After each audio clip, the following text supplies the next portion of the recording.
you gazed on naked grandeur where there's nothing else to gaze on? Set pieces and drop curtain scenes galore. Big mountains heave to heaven which the blinding sunsets blazon. Black canyons where the rapids rip and roar. Have you swept the Vision Valley with the green stream streaking through it? Search the vastness for a something you have lost. Have you strung your soul to silence and for God's sake go and do it? Hear the challenge, learn the lesson, pay the cost. Have you wandered in the wilderness, the sagebrush desolation, the bunchgrass levels where the cattle graze?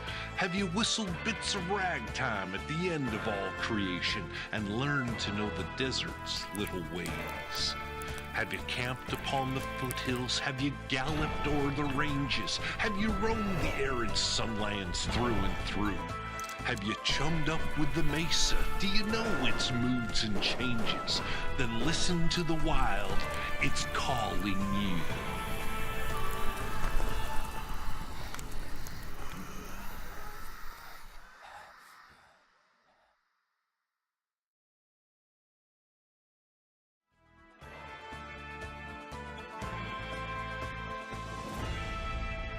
Have you gazed on naked grandeur where there's nothing else to gaze on? Set pieces and drop curtain scenes galore. Big mountains heave to heaven which the blinding sunsets blazon. Black canyons where the rapids rip and roar. Have you swept the Vision Valley with the green stream streaking through it? Search the vastness for a something you have lost. Have you strung your soul to silence and for God's sake go and do it? Hear the challenge, learn the lesson, pay the cost. Have you wandered in the wilderness, the sagebrush desolation, the bunchgrass levels where the cattle graze? Have you whistled bits of ragtime at the end of all creation and learned to know the desert's little ways? Have you camped upon the foothills? Have you galloped o'er the ranges? Have you roamed the arid sunlands through and through? Have you chummed up with the mesa? Do you know its moods and changes? Then listen to the wild, it's calling you.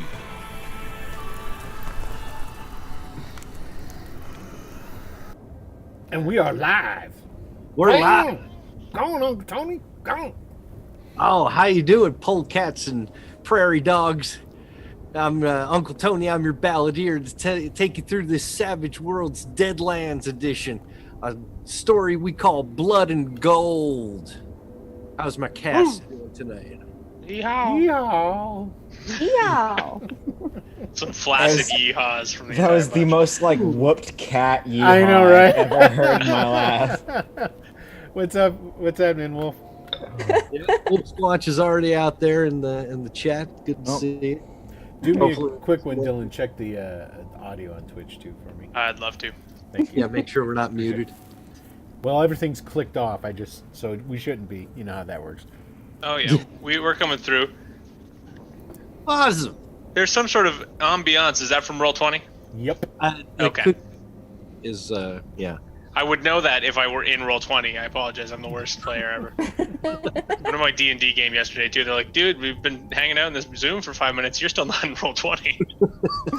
It's theater of the mind, man. And some dice, though. Nice. And Yeah. some cards and some character sheets. And as Alex noticed just a little while ago, I have given you all your horses and mule. And mule. I believe the only one I got around to doing the stats on is the mule.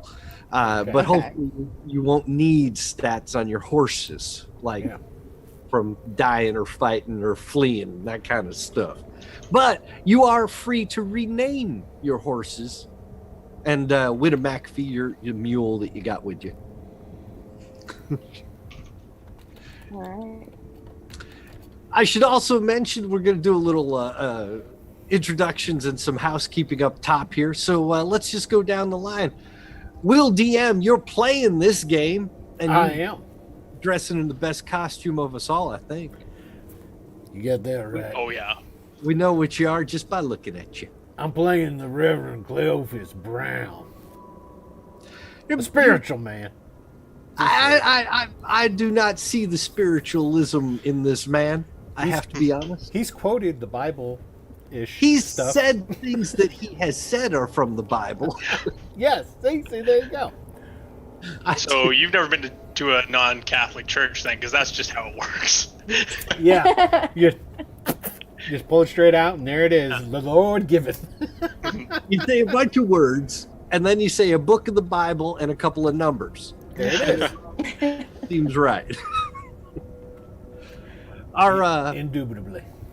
our opening got caught for some copyright thingy, so we had to swap out the music. For anybody watching along, we got better music now for our opening little thing, and thank you, Dylan Trahan, for throwing that together. And that's It just took 10 minutes. Twitch. That's Twitch that does that, because Twitch doesn't have, they don't, yeah.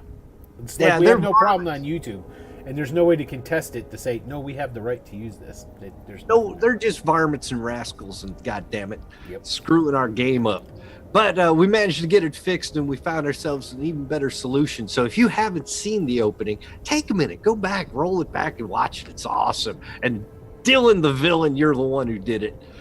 But Is that my segue to introduce myself? I think so. Why not? All right. I'm struggling hard to keep up with Will's amazing costume by changing mine every week. So this week, in accordance with the purchases I made at the end of last episode, I am dressed for riding. I'm wearing the work shirt, got the bandana on, and suspenders to hitch up my trousers. Very nice. You're looking. Oh, and good. I guess I'm playing. Yeah, playing who you Detective playing? Ronan again.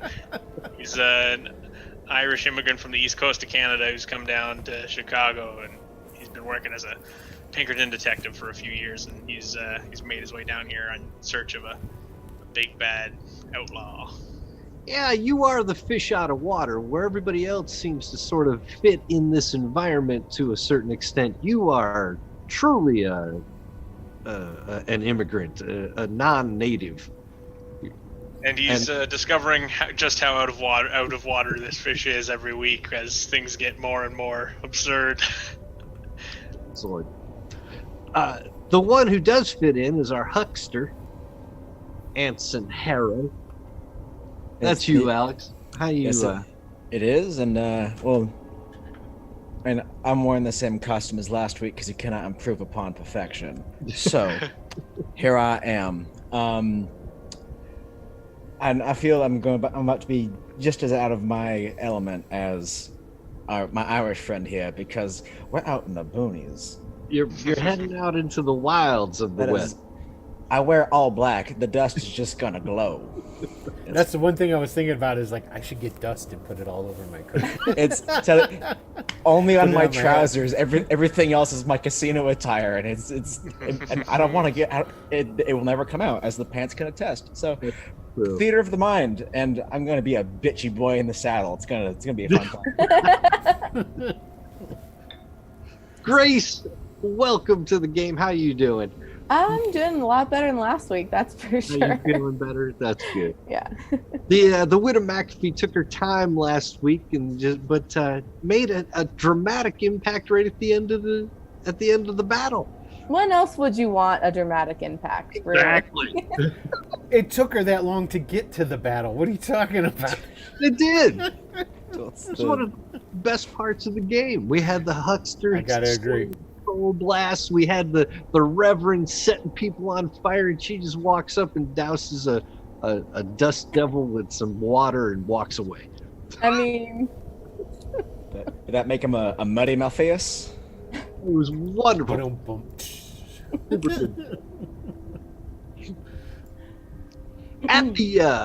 At the end of the last game, or last session, you'd found the direction that Jacob Waltz was headed, following the disused train tracks north toward a little town called American Flag. It's supposed to be nothing but ruins and rubble at this point, since the bridge washed out a season or two ago. Why he headed that way, you don't know, but you're gonna go follow him So you picked up horses, and the widow McAfee got out her mule, and you're gonna take a spell and head up the mountain, out into the San Pedros. Now, you left at about 3 in the afternoon, which is in Arizona in June, the hottest part of the day. So, Can I retcon something? what would you like to retcon? You want to get out of the black? No. I want to purchase a parasol. You want to purchase a parasol? Yes. Oh, the Reverend's a dandy. To keep the sun off of them. Oh, I'm pretty please. I'm wondering if there even is a parasol in there. Did you see something like There's got to be a parasol in Tucson, no? Just get a sombrero, put it on like a broomstick, and then Right? that? I don't see anything A holy parasol. There you go, Wolf. specific to that, but I will let you retcon it because I think it's hilarious. Okay, how much does a Good. parasol cost me? I'm going to charge you the same amount as a set of spectacles, $5. All right, that's money well spent. But so tell me, who amongst you actually has any kind of a riding capability? I think I do. The Reverend knows how to ride. smidge. Reverend knows how to ride, and the other's just a smidge. The Pinkerton, you hell, you're lucky to know which end of the horse is facing forward. You're muted. Are you muted? Yeah, I don't hear. He's coming. There it is. There it is. Sorry, I usually do it on my headset. That's why I was like, no, I'm not muted. Yeah, I do have a horse riding skill I have it written in under my nimbleness, but there's no added dice, so it's just my nimbleness. It's just my regular ability to stay on my feet is what's keeping me on the horse. So, Let's see how everybody can do with that. Why don't you just roll me some standard riding numbers? Nothing difficult. Your target number here is very low. Don't worry about it. Can I use my mule? My animal wrangling for mules? Yeah, that's what you would use because you're not on a horse. Don't matter. Got what the Reverend got. Out oh, of 5. Oh no. McGinn, detective. That's not how you sit in the saddle. That's hang on. Do you have wounds on your sheet still, Dylan? Did he have I any? didn't get any wounds last Oh, day. okay. I just noticed it had a -4 on it, but That's because it's an unskilled check. Okay. I love when I put a point in the wrong place. Okay. Irishman, you know what the hell you're doing? No offense, but I mean, if you need a little bit of teaching, I'd be more than willing to give you a couple pointers. Those are stirrups, by the way. Thank you, Father. I Those are your reins. appreciate it. You pull on it this way, it'll make it go that way. You pull on it this way, it'll make it go that way. You pull on both of them, it's going to stop. Meanwhile, the huckster's just slide his boot into one of the stirrups and throw his leg over the top and just sort of roll up his reins and hang on to the horn and be like, let's go. Because look at that. A 10 Yeah, that's is what nice. you rolled. You bond with your horse very well. Now you have to name it. Well, naming after one of my favorite books. His name is Dante, as in Edmund Dante. Never heard of her. Well, you should try reading some other literature, Reverend. Only literature anyone needs to read is this here good book. Of course. And some stuff with pictures. And some stuff. Well, that's yeah. not really reading now, is it? Oh, wait, who am I talking to? No, It's the voice in your head. Yeah. Definite headcanon is he knows how to ride a horse to get the hell out of Dodge from a casino and or a when someone's husband comes knocking or wife comes knocking on the door. Yes, you have been known to make a quick exit upon a time or two, vamoosing and skedaddling with the best of them. Reverend, you're as well as you rolled there for riding and giving your instructions over to McGinn. Your horse is skittish. It doesn't react well to you. It's just, I don't know, maybe a personality issue. Well, I think probably what it's sensing is the long history I have with animals of the four-legged and cloved hoof, or just hoofed persuasion. Don't tend to last very long around a fella like myself, fortunately. It must be picking up that dead horse vibe off of you. I don't know how you have maintained your status as a reverend, but I will remind you that today is Saturday, and as the sun goes down, you should start thinking about your sermon for Sunday. Yeah, it's getting close to that preaching time. And I've got me here what you would call the captive audience. Unfortunately. Oh, don't worry, folks. I'm going to just, I'll indulge you with a short sermon. Usually about only 2 hours. Is that all? Just 2 hours? That's a short sermon, son. Long sermons can run up to 8. Oh, jeez. Oh, fucking fantastic. Well, howdy doody then, Pilgrim.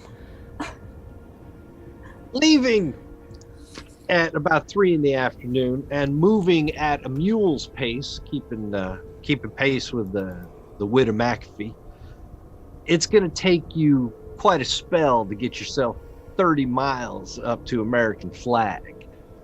Tonight, you're not going to make it the entire way. You'll make it up into the San Pedros, and you'll maybe make it up, say 1,000 feet in elevation. That'll drop the temperature at least a couple of degrees for tomorrow.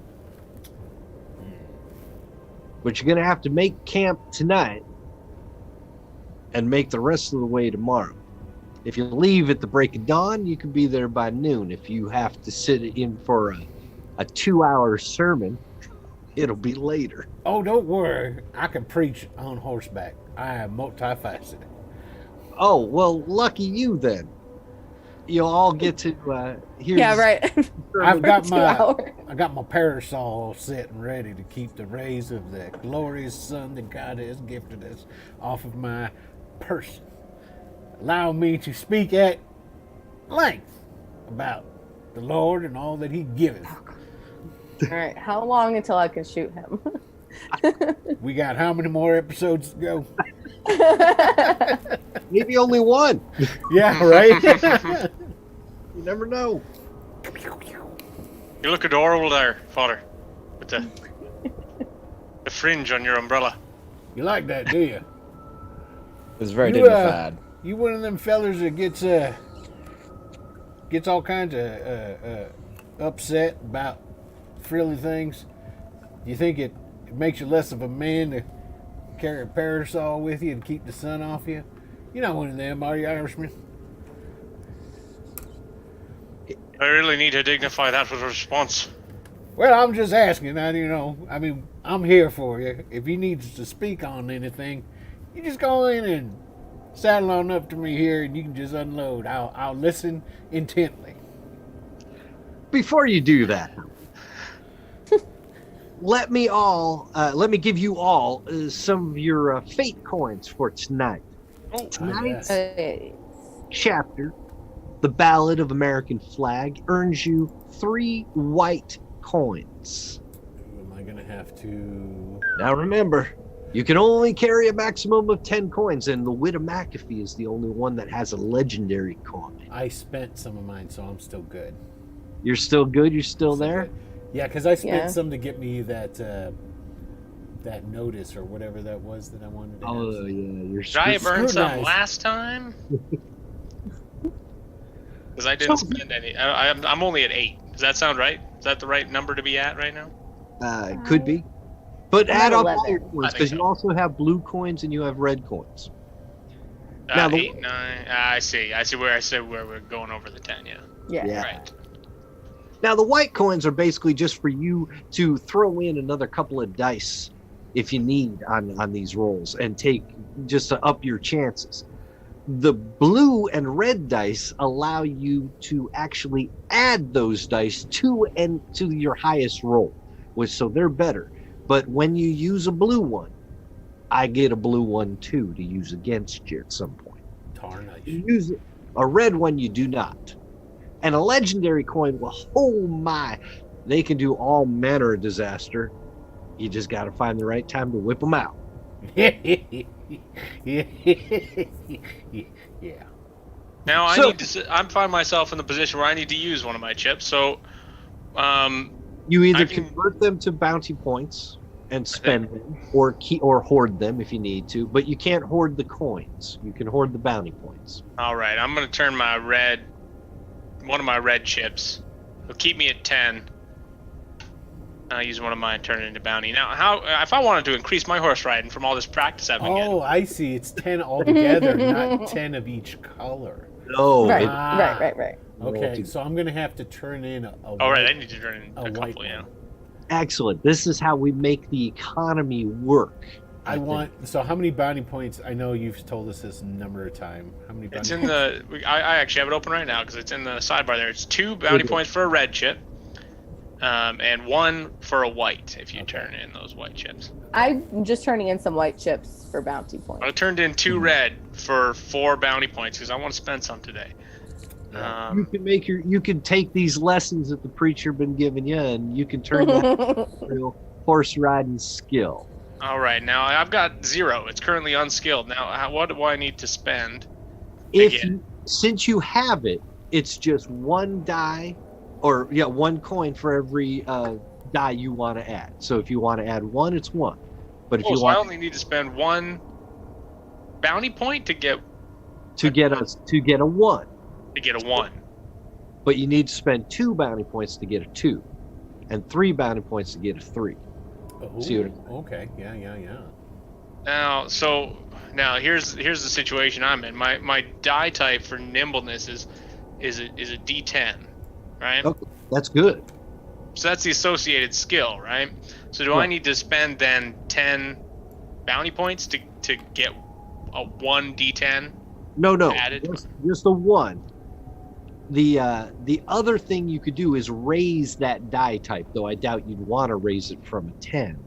No. But if you have, if you're just at a D4 and you want to make it a D6, you can make it a D6 by taking the new die type times 3.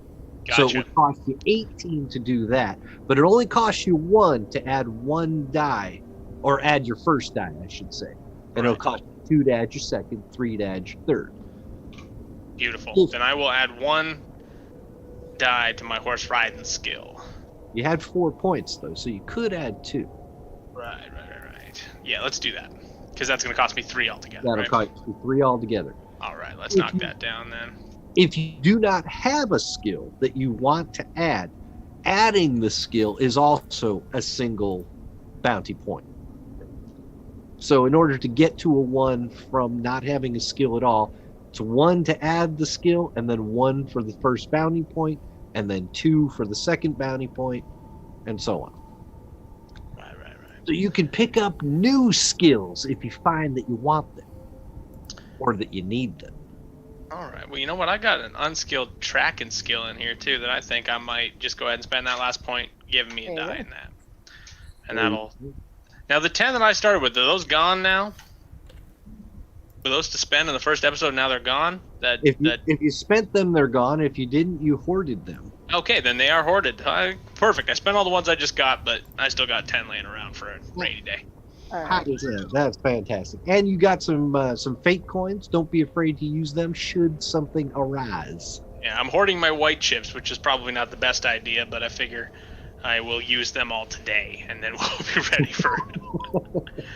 I'm just assuming. But, all right, that's all I wanted to do. What about the rest of you? How you feeling about your characters and your skills and your attributes? I'm turning You are in. answered. the most overpowered character I've ever seen. Well, you say that, and I if you jinx me, Oh, yeah. and it is all like gonna be like 3 highs, I'm going to have words. I'll do It's my the- best not to jinx you. That's RN Jesus giveth, and RN Jesus taketh. so. What were you adding to your sheet there? What were you talking about? For me, it was just turning in some the excess weight for just 2 bounty points. That's Yeah. it. That's easy enough. Nothing too fancy. Not at all. So as the day is going to drag on, following the path is easy enough. It leads up into the hills. It kind of does a little switchback thing, but to your left, and almost constantly to your left, is the old railroad track. It's on a slow upward grade heading up into the mountains, and your path kind of, sometimes it cuts under it, sometimes it goes around it, but mostly you just stay to the right of it as you head up into the San Pedros. This time of year, sun goes down late.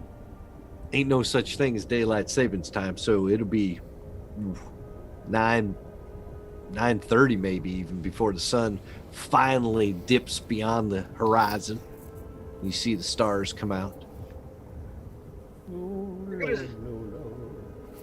You're gonna stop here and camp for a while anyway. Somebody give me a scrutinize or something like that. Lord I'll knows throw it a ain't me. scrutinize down.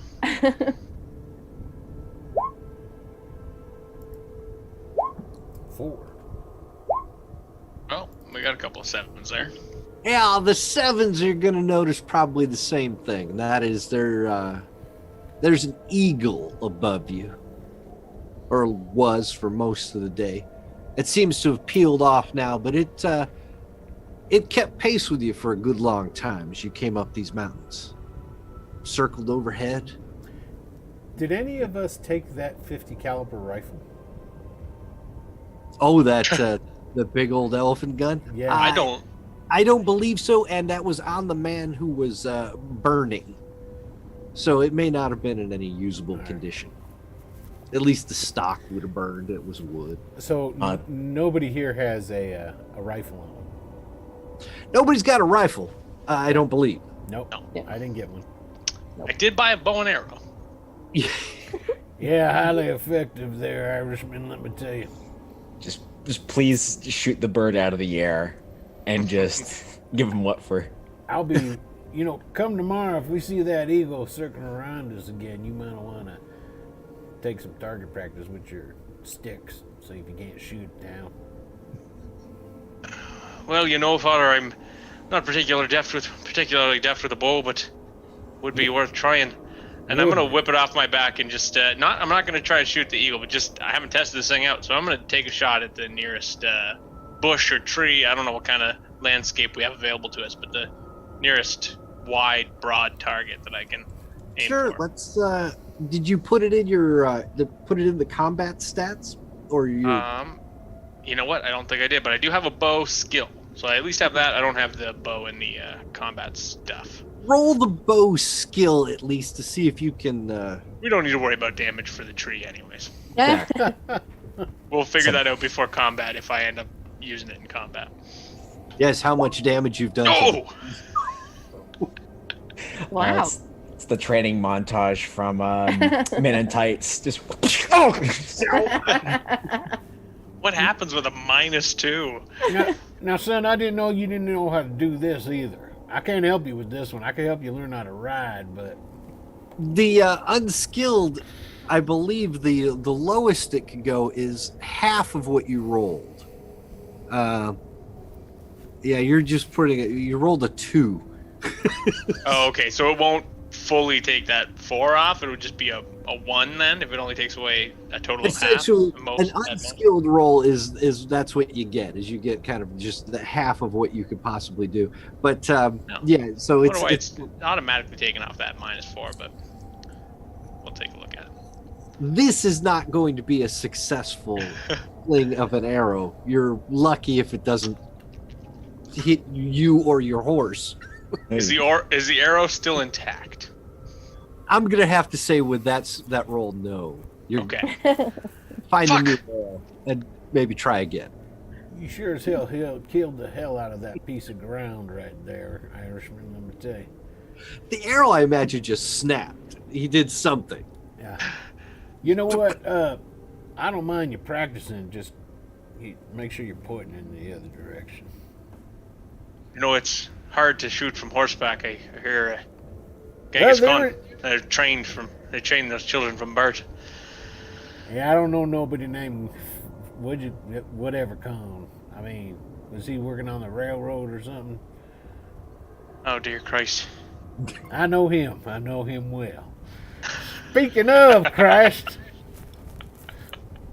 if y'all want a bedtime story, I'll be more than happy to tell you one. That sounds like a yes there, Quick Hands. All right. I'm sorry, is he talking? I'm sorry, I can't hear you. We should have bought you a horn. I'm telling you, should have got a horn. I don't need a horn to be able to tell that he's talking. He's talking all the fucking time. Well, the good Lord needs preaching. He's got to get his message out there to the heathens and the sinners such as yourselves. All right, I'm gonna go look for some brush and something to burn. If you're gonna set a campfire, then lucky for you, I have just the thing. I have a campfire for you. Perfect. Oh, how cute. I have a campfire at night in the mountains, in the desert. Got some campfire music going on there. Yeah, that's more of our the copyright free music that we don't want to get claimed by Twitch. This one is my favorite title. This one's called Drankin' Song. Oh yeah, Drankin' Song. Hell yeah. Drankin' with an I like A, that. not an I. Oh, yeah, drinking. I'm very familiar with that. Drankin' Song. Well, look at there. Neats World. You just done followed us up. We appreciate that. We got Yeah. followers Thank you. happening? Yeah, someone did a fellow named Neats World just followed us. How about that? Well, how about that? I should mention to those watching at home, we keep talking about these fate coins and fate points and stuff. You can participate in such a thing if you give us cheers. For every 1,000 cheers, and I believe we're at 700, so just 300 to go, and I'll give each one of these players a brand new shiny white fate chip that they can add to their collection, either as bounty point or as something that may save their ass later in the game.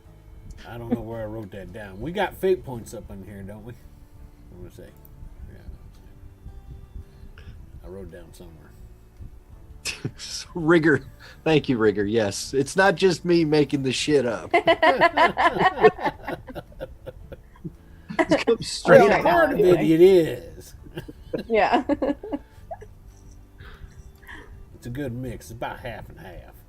Half and half. Yeah, it's a little bit of bullshit, a little bit of something that was written down. Yeah. But the fate chips and the fate points is a good little economy that's going to help you grow your characters. But at this point, I think we're done with the buying and the selling of the fate points. So we'll see if our audience at home participates or not. And you guys, you're flush with coin right now. You don't even need their help. But somebody should roll me like a D20. Uh-oh. Just random. Just random? Stuff. All right. Just I got it. I got it. And the Lord giveth unto you 14. oh, It's the Book of Job's 14 something rather. No, come on now, quick hands. I'm reading out of Numbers. oddly, the Book of Job is probably appropriate for this random encounter as a Shit. swarm of rats goes running by your camp. It's gonna spook the horses. The mule's gonna stay put though. So I don't see any problem. Sorry, but the three of you, you're going to have to spend some time wrangling some horses because the rats spooked him and made him go whinny, whinny, whinny and run off a bit. Plus, they don't know you all that well, so these horses are going to take some wrangling. Basically, you're blowing some time. It'll be midnight before you actually get yourselves proper around the campfire. Settled in. Settled down. Dear diary, tonight I was accosted by all sorts of wildlife. I hate the outdoors. The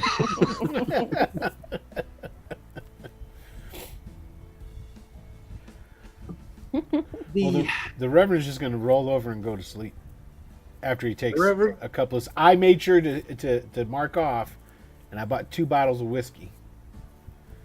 Did you have any whiskey tonight? Yes. Yes, I did. I was wrangling that horse. I had a couple of sniffs, I guess you would call it. All right. Not a lot. Just enough to help me sleep and a little bit to fight off the chill of the night, if you know what I'm saying.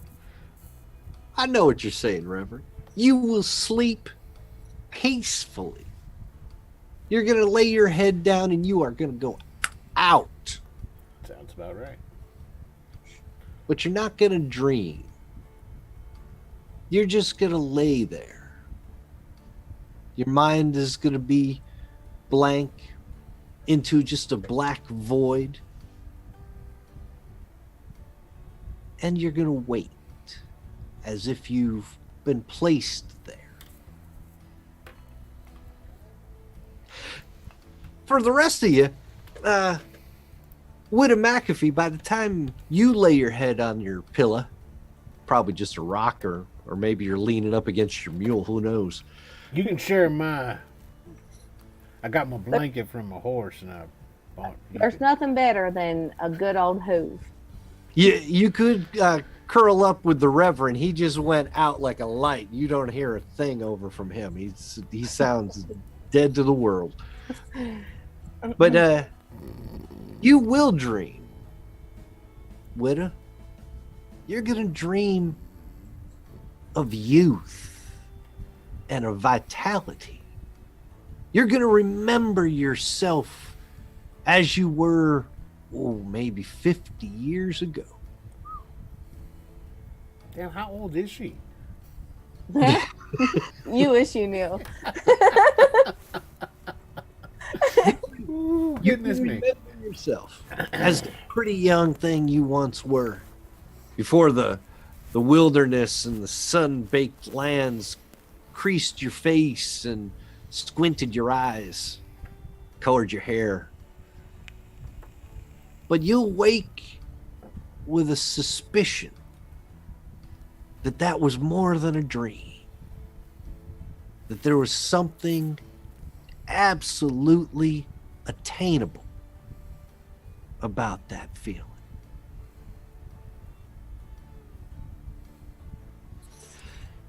Anson Harrow, you sleep fairly well as well. But you have images while you sleep. You've got a Manitou in the hunting grounds that keeps company with you while you sleep. A jumpy little joker who wants to shoot out through your hands. He's itchy, and he's happy, and he's energetic, and he's poking at you. You're sleeping. You know you're sleeping, but he's trying to wake you. He doesn't succeed tonight, but that little joker from the hunting grounds, he wants to burrow into your soul. Which brings us to the Pinkerton. I gotta ask, are you gonna try to sleep tonight? I picked up the coffee for a reason. As soon as everyone's sort of starting to settle in, I'll get the mess kit out. I'll get the coffee out. Grab out the coffee and start brewing a pot over the coals, the embers, and the little bit of fire that's left. You could drink your coffee, stave off the sleep, the nightmares. They're usually the same. It's all about death in one way or another, but it's the worst kind of death. You dream of drowning and you drowned all the way down to your soul. You dream of being on fire and you're burned to a crisp. You dream of being shot, stabbed, bludgeoned, run over by a train. And the worst thing about these dreams, you're awake at the end. As if you came back from the dead. The worst feeling in the world. When you sleep, if you sleep, and even when you wake, the first thing you usually do is check your pulse. Just to make sure that there's a beating heart inside your body. It's a terrifying sensation. And you are right to try to avoid it. Interestingly, if you stay up, you might notice a couple of things. So why don't you roll me a scrutinize? I'd love to do. The night is dark, but the stars and the moon and the clear sky. Oh, an 11. That's for that caffeine. Yeah, you are wired to the gills at this point. You are noticing everything. You are seeing through dimensions. Yes, that Colombian cocaña coffee. You found a powerful blend of something. You will be up all night, but you'll notice a couple of things. You'll watch Anson Harrow kind of kick around in his sleep like he's being nudged and pushed and being annoyed. He just keeps trying to roll away from it. You'll see the widow McAfee just sound as slumber as you could possibly imagine. It's like she could probably sleep anywhere. Just puts her head down and she's gone. Okay. The Reverend gets up somewhere in the middle of the night. He doesn't talk. He doesn't look at you. He stands straight, stiff, turns, and then he moves off in one direction, stops, turns again, moves another direction, and stops. Invasion of the Body Snatchers is this. It's 40 minutes of this as the Reverend kind of goes around the outside of the camp, not in a circle, but more of like an octagon, cutting straight lines. And then he's back. Goes to his blanket and crawls under it again. Does he notice me up in the wake, or is he out? He didn't look at you.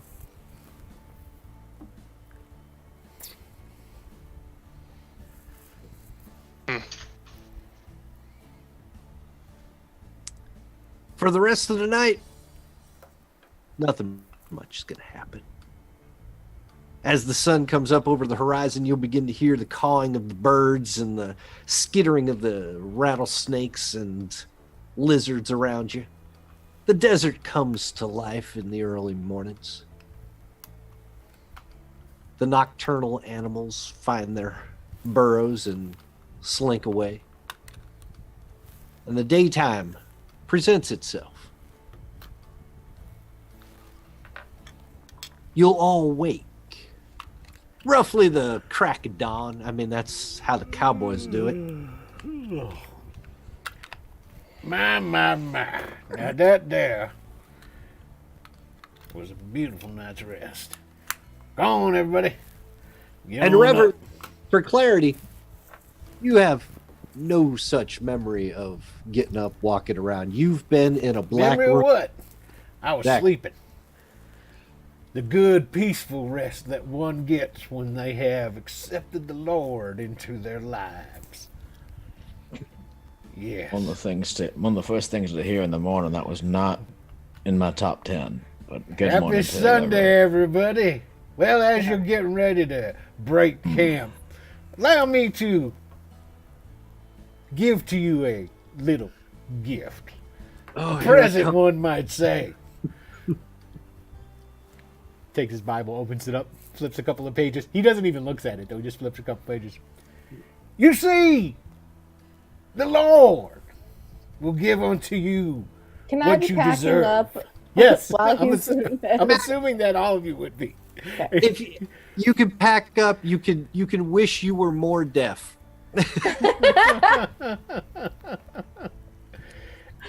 Fair enough. And basically, he's going to be going on with, and the dog that walks upon 4 legs does not get any quicker to the Lord than a man who walks upon 2. Because faith is what will lead you unto the Lord. And it just like goes with all kinds of like bullshit like that. It really, there's no real rhyme or reason to it. And he's got like a little story he talks about, giving money to a kid who was begging to feed his family, and then how he had to beat the Lord into him when he found out he'd bought candy with it instead of feeding his family. Yes, those lessons. Yes, the hard lessons.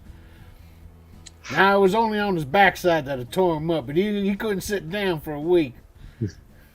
Well, you should have turned the other cheek, I reckon. Oh, I turned both of his cheeks red, son. Red. Well, how very cosmopolitan.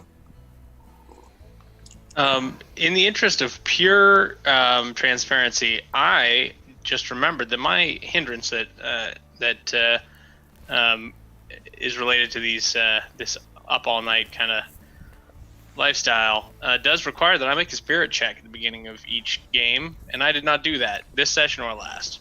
The reason that we didn't do it for last session is because you hadn't actually slept. Right. Or not slept. So, yes, we're going to have you do this basically on the mornings. After. Gotcha. Morning after. Fantastic. Yeah. So, try your hand at a spirit roll. All right. Oh, this is not going to be good. I think it's an onerous. I think it's onerous is what I'm aiming for. So was that a 7? A 7 is your target number. Oh, shit. Now, for the people who are not familiar with the particular hindrance I have, which is night terrors, that means that I will lose one of the chips that I gained from this session. One of my lowest chips.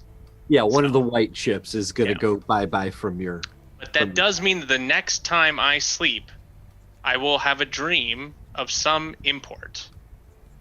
That's up to the balladeer, but that is the upside to losing. But as the balladeer told you, when you sleep, those it will suck. are quite awful. Well, I feel a little bad inside that I'm not able to help you out through these things because I'm dead to the world, son. In the middle of the night, you are, for sure. You got that right. But, well, I mean, you could offer maybe to hear his confession, I suppose. Well, I've offered a number of times, but he's not comfortable with letting his sins out. He's letting fester inside of him like a deep belly wound stuffed full of manure. Now, and for what it's worth, I'm not. If I can avoid it, I'm not showing the fray. I'm trying to keep that hidden. I don't want people to know that I'm. The coffee helps, for sure. Especially last night, you were quite wired, quite awake. And is that a Chewbacca mug? Did I just see a Chewbacca yes, mug? this is the other half of the pair that you asked about last week. This one's got the other one's got Greedo. Who else was on that one? Boba Fett, Dengar. Anyways, this one's got the heroes on it. I love it. Yeah. So thank It's you one of my for favorites. bringing the Reverend- anachronistic cup into it. Reverend's going to turn to the widow and go, feel like making any breakfast? Can I slap him? You can absolutely. Please. Yes.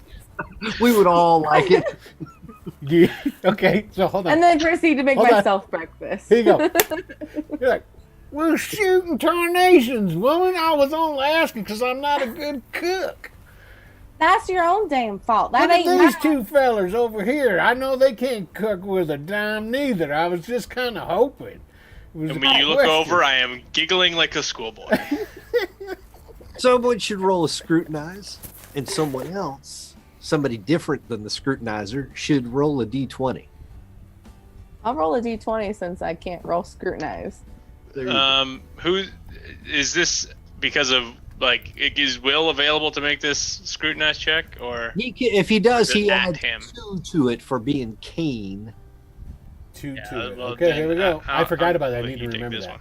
one? 8. A 3. Oh.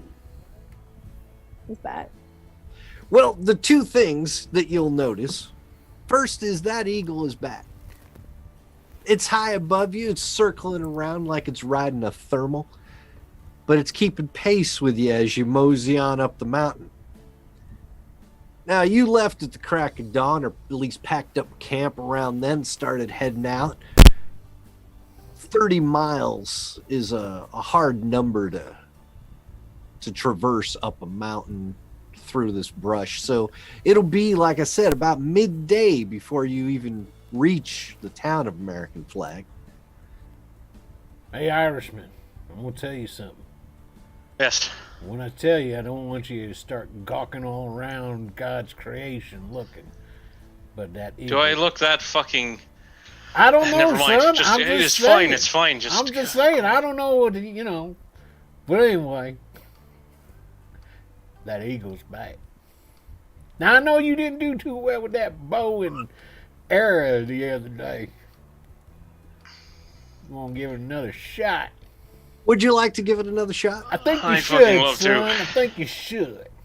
And I'm gonna take that bow off of my. I'm gonna walk over to my horse and grab the bow and grab an arrow out of the, you know what I'm talking about. Whatever they're called. Quiver. Quiver. Thank you. No, actually, I'm feeling fine. And I'm going to pull back to the best one. And there's a bit of a shake to it as I try and get tension on this string. And he's a strong enough man, but they never used these muscles before. And he's going to try and fire off this bow at this eagle again. If only for flavor. Oh, that might work. If It's definitely going to launch the arrow. could I spend a fate point to assist and basically and just using using basically the was it Shadow Man hand to like nudge to adjust his aim a bit more proper?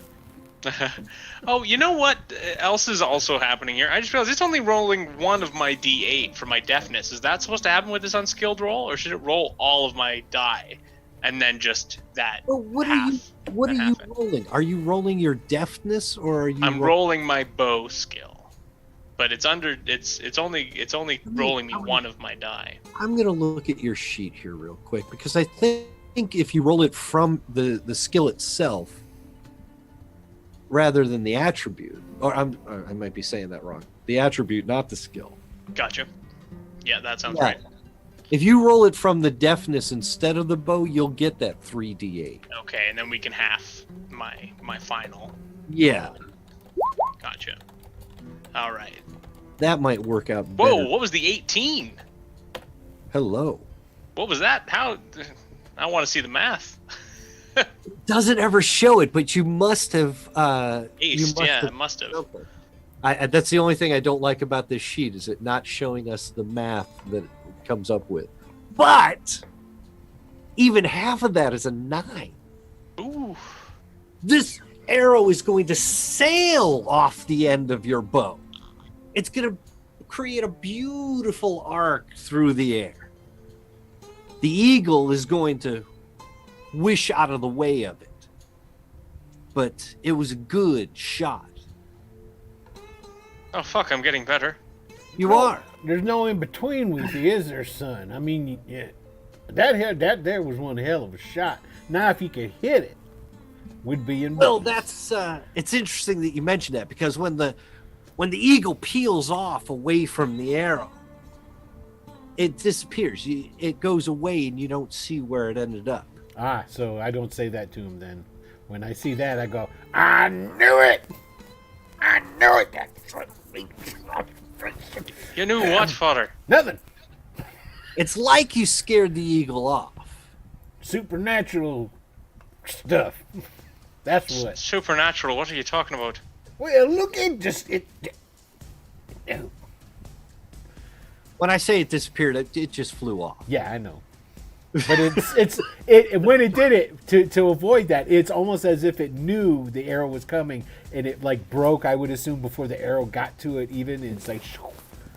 Yeah, I say it's almost like it can sense shifts and like air pressure. A flying creature being able to detect a shift in that, it boggles the mind. That's not what I'm talking about, son. You know damn well that there man we're looking for is, well, he's tricky. And you heard yourself that he's in league with Satan. Well, they didn't say Satan, but he's obviously in league with that black magic. By the way, speaking of black magic, Arrow, I saw that you were looking to help me there, Anson, and I appreciate it. Oh, turns out you didn't even need it, so... Was that visible when you did that? The hand thing, probably not, but that's also up to you as a huckster. You decided in that first... Oh, right, I guess he wasn't necessarily... That your soul blasts are going to be visible. And see, the Reverend didn't see those. And that's true, the Reverend did not. Oh, and if he did, said, "What's with that lightning?" It's like, it's that man's highfalutin gun. The Pinkerton did all the work. If you see the page that we're on right now, you should probably drop your tokens there down at the southern end of this, just down here. Oh, Music's making me nervous. As it should. Well, thank goodness we've got the gigantic elderly lady on our side. I feel safer. Don't worry, the giant old woman will come right through. You know, now that I'm looking at your picture, do you have teeth with us? It don't look like you don't look like you got any teeth in that picture. That was years ago. Oh, that was when you were younger? I thought that was just taken. Why do you think she's after all the gold? To I guess so. She got to get herself some falsies. All right, well. Oh, my goodness. Oh, what in Sam hell am I looking at? Oh, I hate it. Well. Oh, they just keep coming, don't they? Out of the sky and bearing down on you are 3 of these giant bat creatures. Now, Like these. they are something fierce and awful. They got 3 of them, and basically they're swooping down on you, trying to grab at you with their talons, their feet, and they're big enough to lift you if they get you. Ooh. Okay. So, I take it we're gonna need to draw a card. Do you remember how to do that, Tony? I'm God. getting to it right now. All right. I don't know how you could possibly remember. That was like the most complicated steps that I couldn't follow it whatsoever. He's a smart man. I have faith in him. I'm kind of a smart man. I'll figure it out. Yes. All right.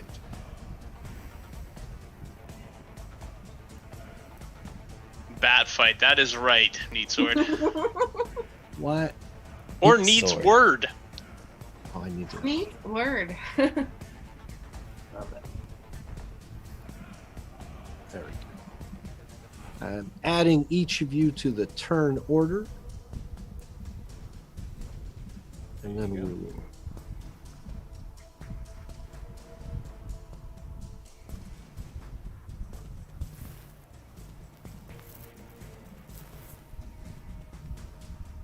Ronan's gonna need a bigger bow. That's right. Pay closer attention to the chat. Just deal 1 card to Everybody. Wolf Squatch, I know where you live. Dang. come back. Looks like I did it right. There you go. Mm-hmm. Once we get to American flag, I'm buying me a Gatling bow. Just follow the sound of Mongolian throat singing. How do I? There's a thing in the same. It says. I have them set by card suit. Oh, there they go. Yeah. Okay. Okay. Alrighty.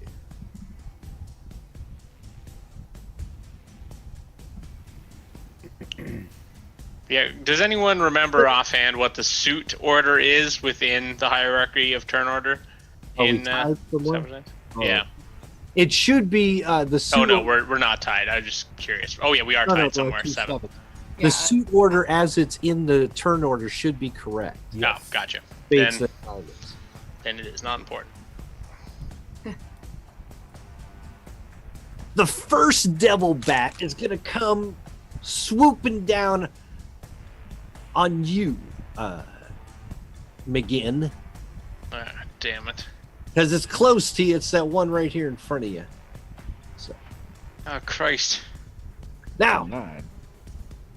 he swoops down, and this is an opposed fighting brawling roll. Oh no. Oh no. Yeah. I'm bad at those. My dainty fingers. All right. Opposed. Brawlin. Where's my brawlin? I don't see brawling either. It should be under fighting on your nimbleness. Oh, gotcha. Brawlin. I see it. Yeah. All right. Now, Now- let's see if this works. If I roll just my brawlin, if it'll roll my. If you don't have nice. anything in brawling, it's not going to roll your 3. I do. I've got two dice in brawlin and with my 2 in nimbleness. Does that mean I'm gonna roll 4d10? It doesn't. It's only going to roll 2d10. Okay, so it's giving me 2 of the die type. Gotcha. Right. I got this now. I got this. You got a The 7. And it got a 9. And it's got a 9. Now, that's not great. Jesus, Mary and Joseph. The if the bat thing gets a success, it's going to cause normal damage. So I'll roll that here in a second. If I had gotten a raise with this creature, it starts to lift you into the air. And a raise is 4? It would be over your size. Oh. So it would be a 12 in your case. Okay. Gotcha. Gotcha. 6, yeah. Yeah. He's going to miss. At least this devil bat is. Let's see what I can do for damages. Just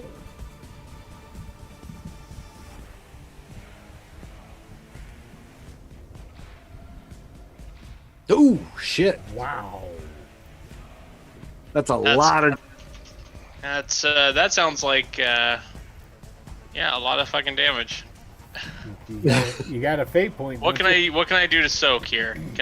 What can I use to soak? Can I use Your, I believe your white chips can soak as well. Well, they can all do soak damage. It just Okay, so I see. White soaks 1 wound, red can soak 2 wounds or 10 wind, and a blue can soak 3 wounds. How many wounds am I gonna get from that?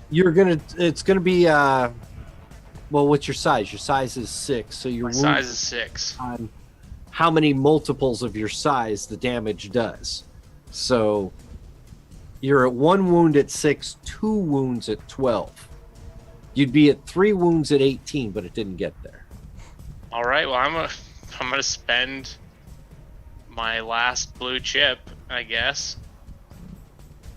My only blue chip. No. Blue would soak 3. I'm gonna soak my last red chip. For soaking both of those wounds, because I don't want to get dead. It's just an injury, probably to your shoulder, something like that, as it came down on you. All right. Well, let's soak it anyways, just to keep me in the fight here. The good news is, it's now your turn anyway. What are you talking about? Oh, is it now? I don't think so. I think Reverend's up next. That's the Reverend there. Oh, that's the Reverend. You Sorry, notice I'm carrying a Bible in my picture. Pretty sure that Irishman's a heathen. My mistake. I'll let the Reverend do his thing. All right, well, the Reverend's going to pull out that here pacemaker, and he's going to squeeze off a couple rounds at that bat fella. The one in front of Yeah. McGinn? The one that just went down, try to get him? Yeah, I'm going to try and shoot him. So, first shot. 19. At least no friendly fire. And I don't think he has a dodge to his name here.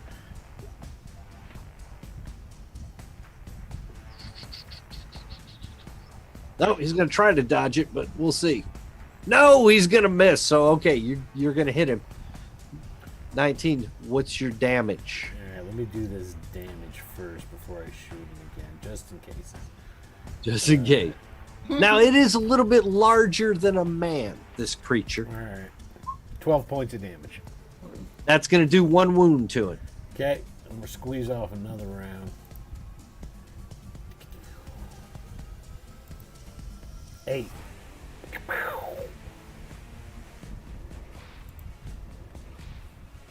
Now, that was the shooting, right? Yep. Yeah.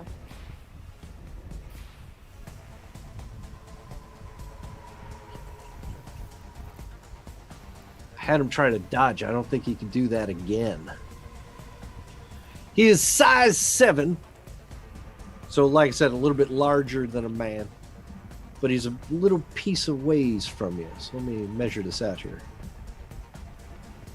I have, by the way, switched all the maps over to meters instead of yards. It's the only thing they offered me was that one. Okay. You know I'm cool with it. Yeah, I figured you would be Canadian. It's only 21 fate, man. Come on, I got that. 7. He's 7, size 7, and he's within 10 yards of you. So an 8 is going to hit. That's what I'm talking about. So roll your damage there. 12. Oh, wait. Yep, another 12 damage. So you got 2 wounds that you're doing to this creature right now. If you roll yourself D20, we'll figure out where that's going to go. All right. First one's going to shoot him up in the 6. I don't have that page open. You know, neither do I. Quick hands. I believe that's a leg, though, What's because it starts low on the body and then moves up. In the let's see the cheat sheet. I got a have it open. 19 on the second shot. You have that cheat sheet open. Pretty sure that's a. Damn it, I that's a did have it guts. open. It is on the Discord. That is guts, There it is. just short of noggin. Yeah, just short of that. No, just short of gizzards. So it was a. Oh, go back here. Was it? You said 19, correct? Oh, the 19. 19. Yeah, that was that one's the guts too. And So- I dropped the cheat sheet in the chat there in case anyone wants to follow along in the chat. If you guys are curious what our rolls do. All right, so one of them, that one in front of McGinn is going to take 2 wounds to the guts, shot right in the middle, midsection. Quit messing around with those things, Irishmen, and shoot them. I'm fucking trying. There's another one.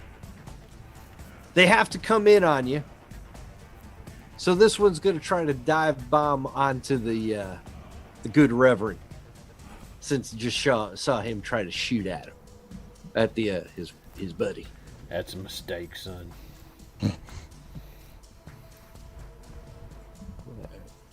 Like I said, this is an opposed fighting brawling roll.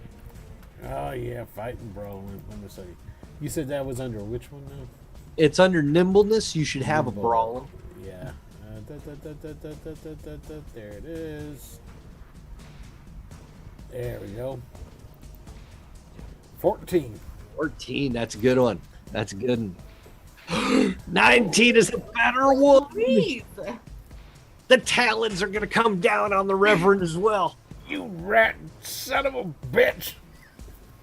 and they're powerful claws. I just got this goddamn suit.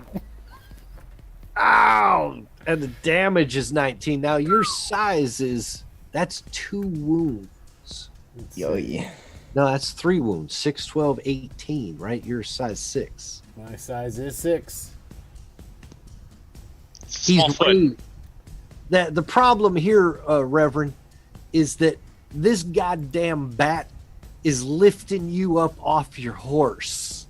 It's flapping its wings and it's got its claws right in your shoulders and it's pulling you up out of your saddle. Right on top. Put it right up on top of you.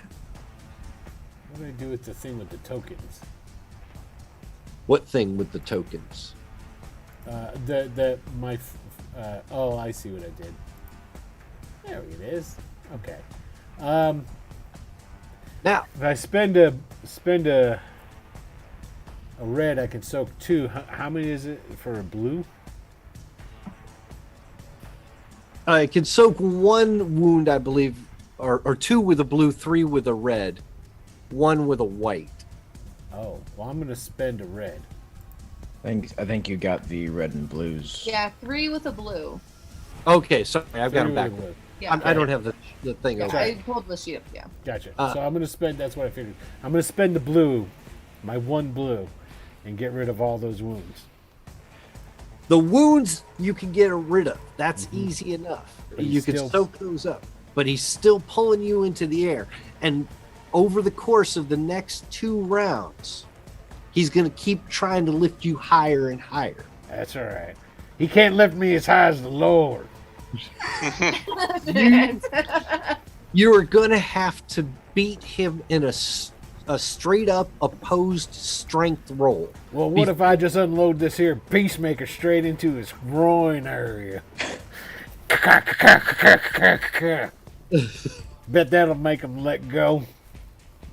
The problem, as you could probably see, is his talons are in your shoulders and you're being pulled upwards. Yeah, So I don't know what you're going to try to do. you're doing these. Well, I'll tell you what, on your turn, I think you can. I'll take a penalty. Whatever you want. Ballad. This is the devil bat's turn. When it comes around to you again, you can try to shoot it. You can't have me, Satan. You have to roll an opposed strength check Okay, I gotta do that now. this round and 2 more rounds after it if you Okay. fail. So, strength. Let me find it. It's down towards the Bottom. Quickness, smart, spirit. There it is. 5. Uh-oh. Good botch. Could. Like you did. Oh, I feel bad for you. Oy. Oh, you are. I said, let go, devil. You cannot take me from this land. My work is not done. This is the. He grabs you. He is lifting you up off of it. You're screaming at him with everything you've got. And for some reason, it just lets you go. It drops you right back on its horse and flaps away from you. It's like it's gonna recoil and go back over here. It's like it didn't like the smell. That's right. The Lord gives me a powerful antitoxin to Satan and his minions. Now we're gonna get on to the detective. Detective, what are you All gonna right. do after these 2 sons of bitches coming down on you? Well, I will hop off of my horse first of all. First and foremost, I'm not going to fire from horseback. and I am going to, the one that attacked me, I'm going to fire off my Gatling pistol at that one. It is a size 7, and it is right there in front of you. So basically, you just have to beat a 7, and you are going to lay all kind of manner of disaster bullets into this thing. Well, we just got raided by Lord Gasumba and 50 Hey, welcome. his fellas. Ah. Hey, everybody. Hello. That's your first bullet misses. Oh, dang, Oh, look at so numbers. so I get to roll 3 times for this sucker, right? Yeah, each bullet you get yourself is a pop, pop, pop. And Okay. like I said, you have a certain amount of control over it, even so much so as if you connect with it, you can move and shoot something next to it with the third. Gotcha. Oh, that's looking like it's going to hit. Second bullet is definitely going to hit him. The Lord is Shoot it again. guiding your hand today. Shoot them bastards. That'll do it. 2 bullets are going to hit this thing if you choose. Oh, yeah. They're both going for that same one. After it grabbed me, I Fair level enough. it off, and I don't even know. He's shooting from the hip at this point. Like, he's just out of the thing, and this thing's so close to him. He's not even raising this gun above his. Roll some damage then with your weapon, because this creature's already got 2 wounds right in its guts. You done right, you'd split this thing right in half. All right. Now, where is my Gatling? There it is. Let Jesus guide your bullets to that thing and rip it apart, son. All right. Because that's what Shit, Jesus oh, would say. shit. What? 3 1s? That is because Jesus was. Oh, I'm spending. no. I have to spend a fate chip on this, right? And I think that's. Can I use that to reroll damage, or is it only for attacks? This. I don't think you're supposed to re-roll the damage in this system. Nope. I Yeah. don't think so. Yeah, no. It's just And- We don't need that negative outlook. trade and aptitude rolls. Yeah, no, But no damage. that's just the 1 bullet. You still have another bullet to roll for. All right. That's good. That's not. It's not the end of the line yet here. All right. That's a little better. 13 damage is another wound. Roll a d20. We'll figure out to what part of the body we're You attributing want this. a 20, son. Get it in his noggin. Knock it out of the sky. Oh, you got it! I told you the Don't you Lord worry. is guiding this. And an amazing display of last bullet accuracy.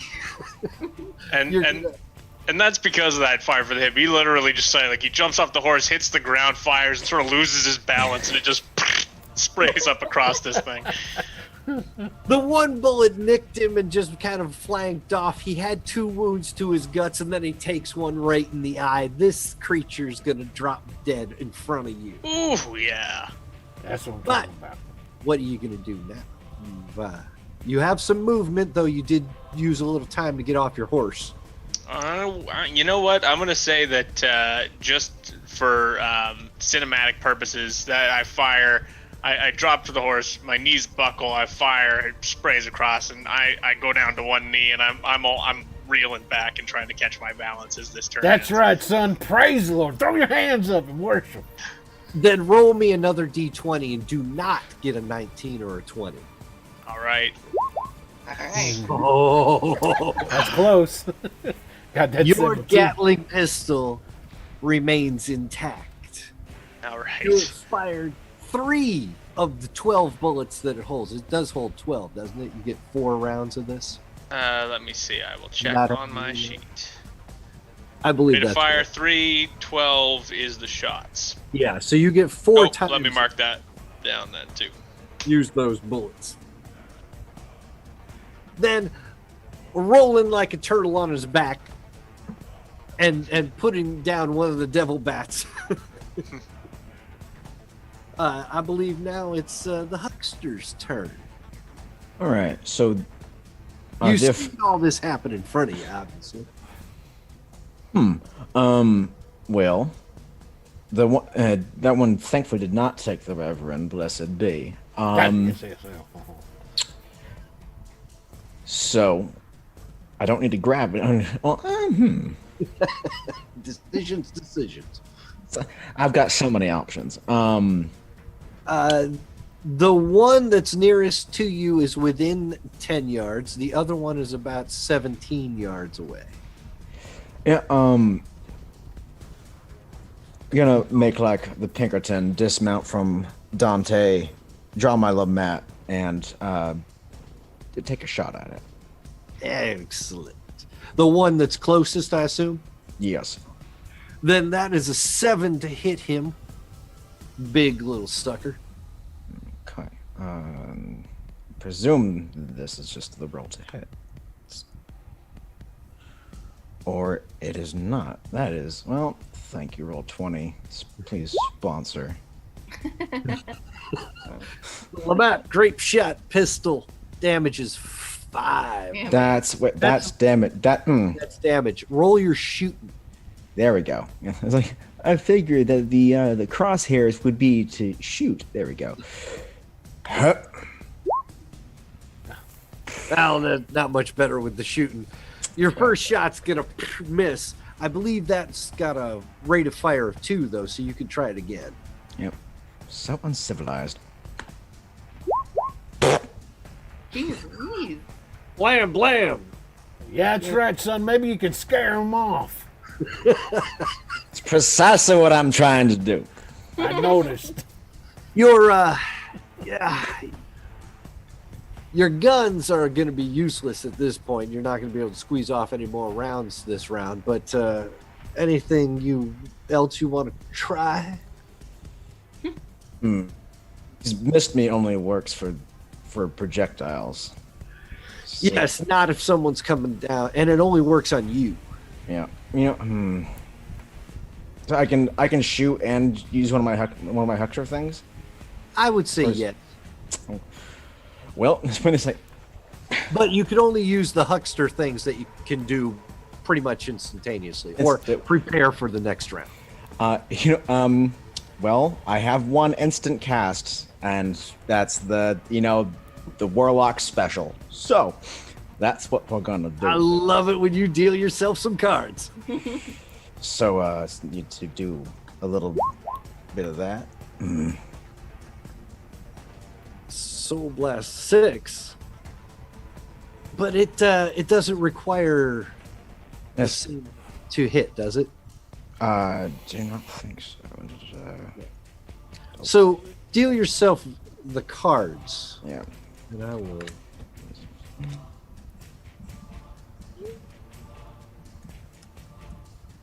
Let's make sure that's the proper number. 4 or 5. All right. At the moment of clench. Okay. That's good. Yeah, it's just a straight up TN of 5. All right. Well, that is a pair of kings. A pair is going to do 1d6 wind damage. Ready. Let's see here. Which would do 4 wind to this creature. The closest one. Just it's like, aha! This is definitely coming out of my pistol. I don't need to be set on fire by the Reverend. Yeah, what does that look like? A bolt of prairie lightning. Jesus, This Mary one and Joseph, not as what impressive. the hell's going on? Son, your gun just shot lightning straight up out of it. It's a bit smart. It's like the Gatlin one, but I'm telling you, you children's and your new fancy fangled shooting apparatus. I believe that'll do it for the Hucksters round. Old Lady McAfee, that devil bat tried to grab the Reverend. The Pinkerton shot one of them, and Soul Blasty here just threw some sparks at him. What are you gonna do? I think for now, I'm just gonna do a shotgun at this guy. You're gonna shotgun him? I'm gonna shotgun him. He's right there. Not yet. It's time for the pick. I keep waiting for it. A 4 even with a shotgun, is not going to do it. Now, if I spend a white, can I re-roll? You can't re-roll with a white, but you can add additional dice to your roll. Okay. So, if you spend a white, you can roll 1d whatever your shotgun is. But it still explodes, correct? It'll still explode. Okay. It just you only get the one. Oh, hello. And it exploded Yeah. at 9. And that pays off. There you go. Now, your scatter blaster is going to do its maximum damage when you're up close and personal. Right now, you're at about 7 yards. Where am I if I measure this out right? Yeah, 6.5 yards. Yeah. Make it even closer. 6 yards. So just maximum? Yeah, so do your roll your damage for that. Whoa, 16. Damn. Giblets. That's 2 wounds. Let's see here. And roll a d20. Let's figure out where it's wounded. You want to hit it in the head. Oh my. I did not. Well, 14? Got it in its arm. Its right Right arm. arm. Right arm. I guess he won't be pulling nobody out of their saddle. I guess that's their legs, maybe that they Now, Yeah, those are their legs, yeah. I don't what even- kind of that's shotgun roll. do you have, old woman McAfee? It's a cheapo double barrel. Cheapo double barrel. So a double barrel gets 2 shots. Oh, okay. So just roll. Do I roll another for damage? Roll another one for shooting. Shooting first. Okay. Yeah. And do that same thing. If you're going to spend any white points before you did that. 3 ain't going to hit it the second time around unless you want to roll a white die. Or a white coin. No, I'm okay. I'll miss. The If you hit second. him with the 2 wounds, roll a d20 and we'll figure out where it's hurt. Oh, we did that already. It's the Yeah, 14. Then that one's going to take 2 wounds to the right leg. You've done your 2 blasts with your shotgun. You're basically just sitting back on your mule. Anything you want to do after that? I mean, now can I throw my axe at him? Why not? Let's do I mean, Whatever. Let's do it. I'm pissed off that the second one missed, so I'm just gonna go for it. Well, look at there. It's gonna take a round for that other one to get back anyway. Tim so. just cheered us 100 bits. How close does that put us to another okay. fate We are point? within 200, so that's 800. 200 away from another fate point. Nice. Thank you. All right, so roll your throwing. Yeah, thank you, You Tim. should have a Much special obliged. for your pickaxe. Oh my God. That ain't gonna do it, Witta. Damn. No, it ain't. I'll add another dice to it. I would like it if you did that before you rolled it, but yes. Before? Okay, I'm sorry. Yeah, he's being generous. But let's roll one more die after and see what happens. Okay. 5 is still not gonna hit it, even though it's right there in front of you. Alright. And I'm out. So that's what you see the old lady do, is fire off a couple of blasts from her El Cheapo double barrel shotgun. Oh, roll a d20 and don't get a 19 or a 20. Yeah, you don't want to break him because it's cheap. There you go. It's fine. You crack it open and pop out the shells. You can reload it over the course of the rest of the round. And when you start the next round, the pickaxe that you threw about 10 yards away from you, you will find it right back in your hand. Jesus and jumping Jehoshaphat. What the hell's going on with all you Satan worshiping sons of bitches? What's Jesus. that? Whosoever should prove themselves worthy will possess the power of I don't know Grandma. what the hell you're speaking over there, son. Don't sound like Latin. The final devil bat is going to swoop on in here too. Reverend, you are the closest one to him. Well, wait a minute. Now, the one that had the ace died. Yeah, there's a dead one. Oh, wait. That's right. He's the last one in the turn order. Never There mind. was- Never yeah, there- mind. Okay, he's coming after me. Yes, he is. It is an opposed fight and brawling roll, just like we did before. That's all right, son, because you see, the Lord is coursing through my veins. So much said so, you- I'm going to spend me one of them white chips. Give me an extra Add- die onto it. Add a die to your roll. You need to beat a 9. All right, let's see. It's under, where was that brawling again? Nimbleness? Fight and brawling is a specialty under nimbleness. Dodge and drive. Oh, fight and brawling, right there. Fight Okay. and brawling. So just go ahead and change it to add one more die and then do the roll. Yeah, that would be fine. Okay. Then I'll just change it back.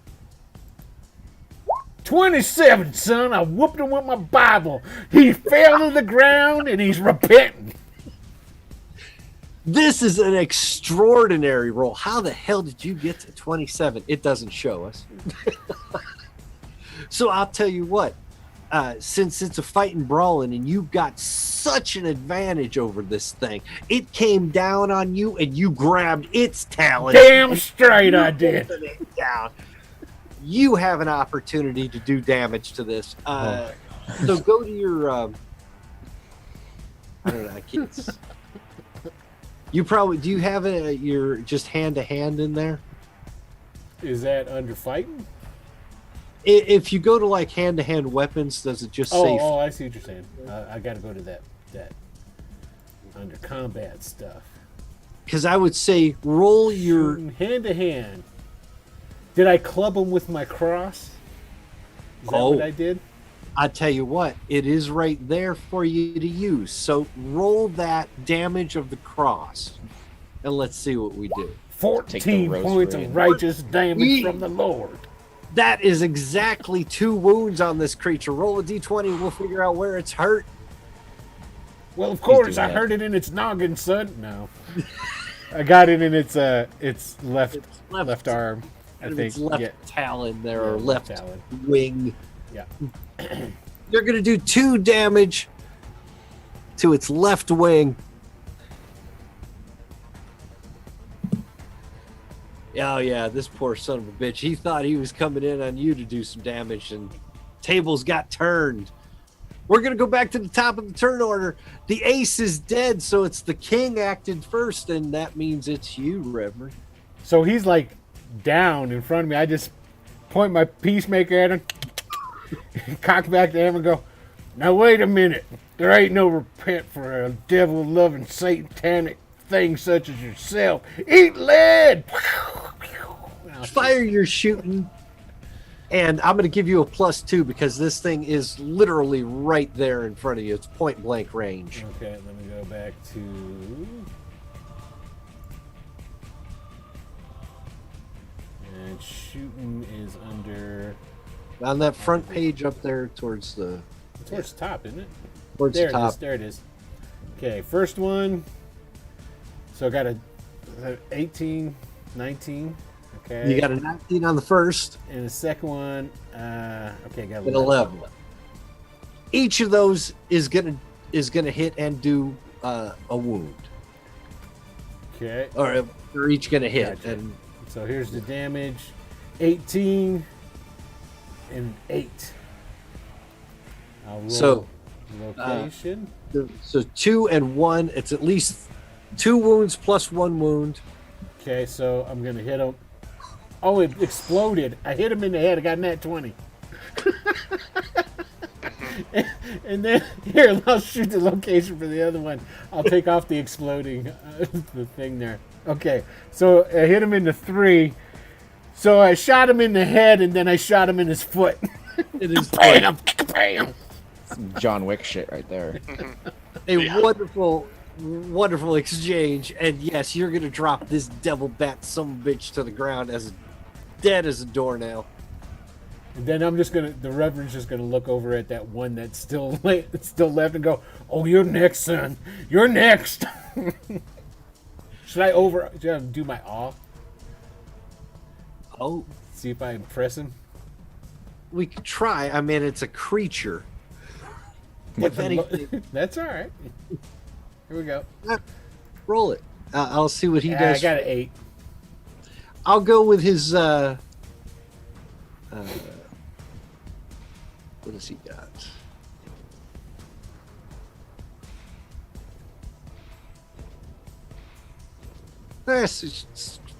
Roll a spirit roll.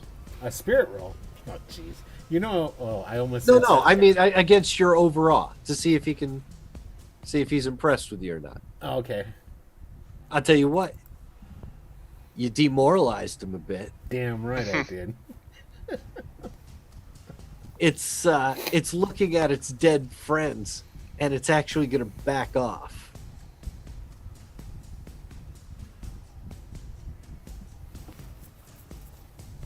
It doesn't look like it's going to attack this round.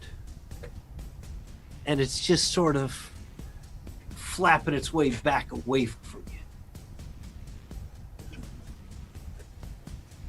So, I believe it's,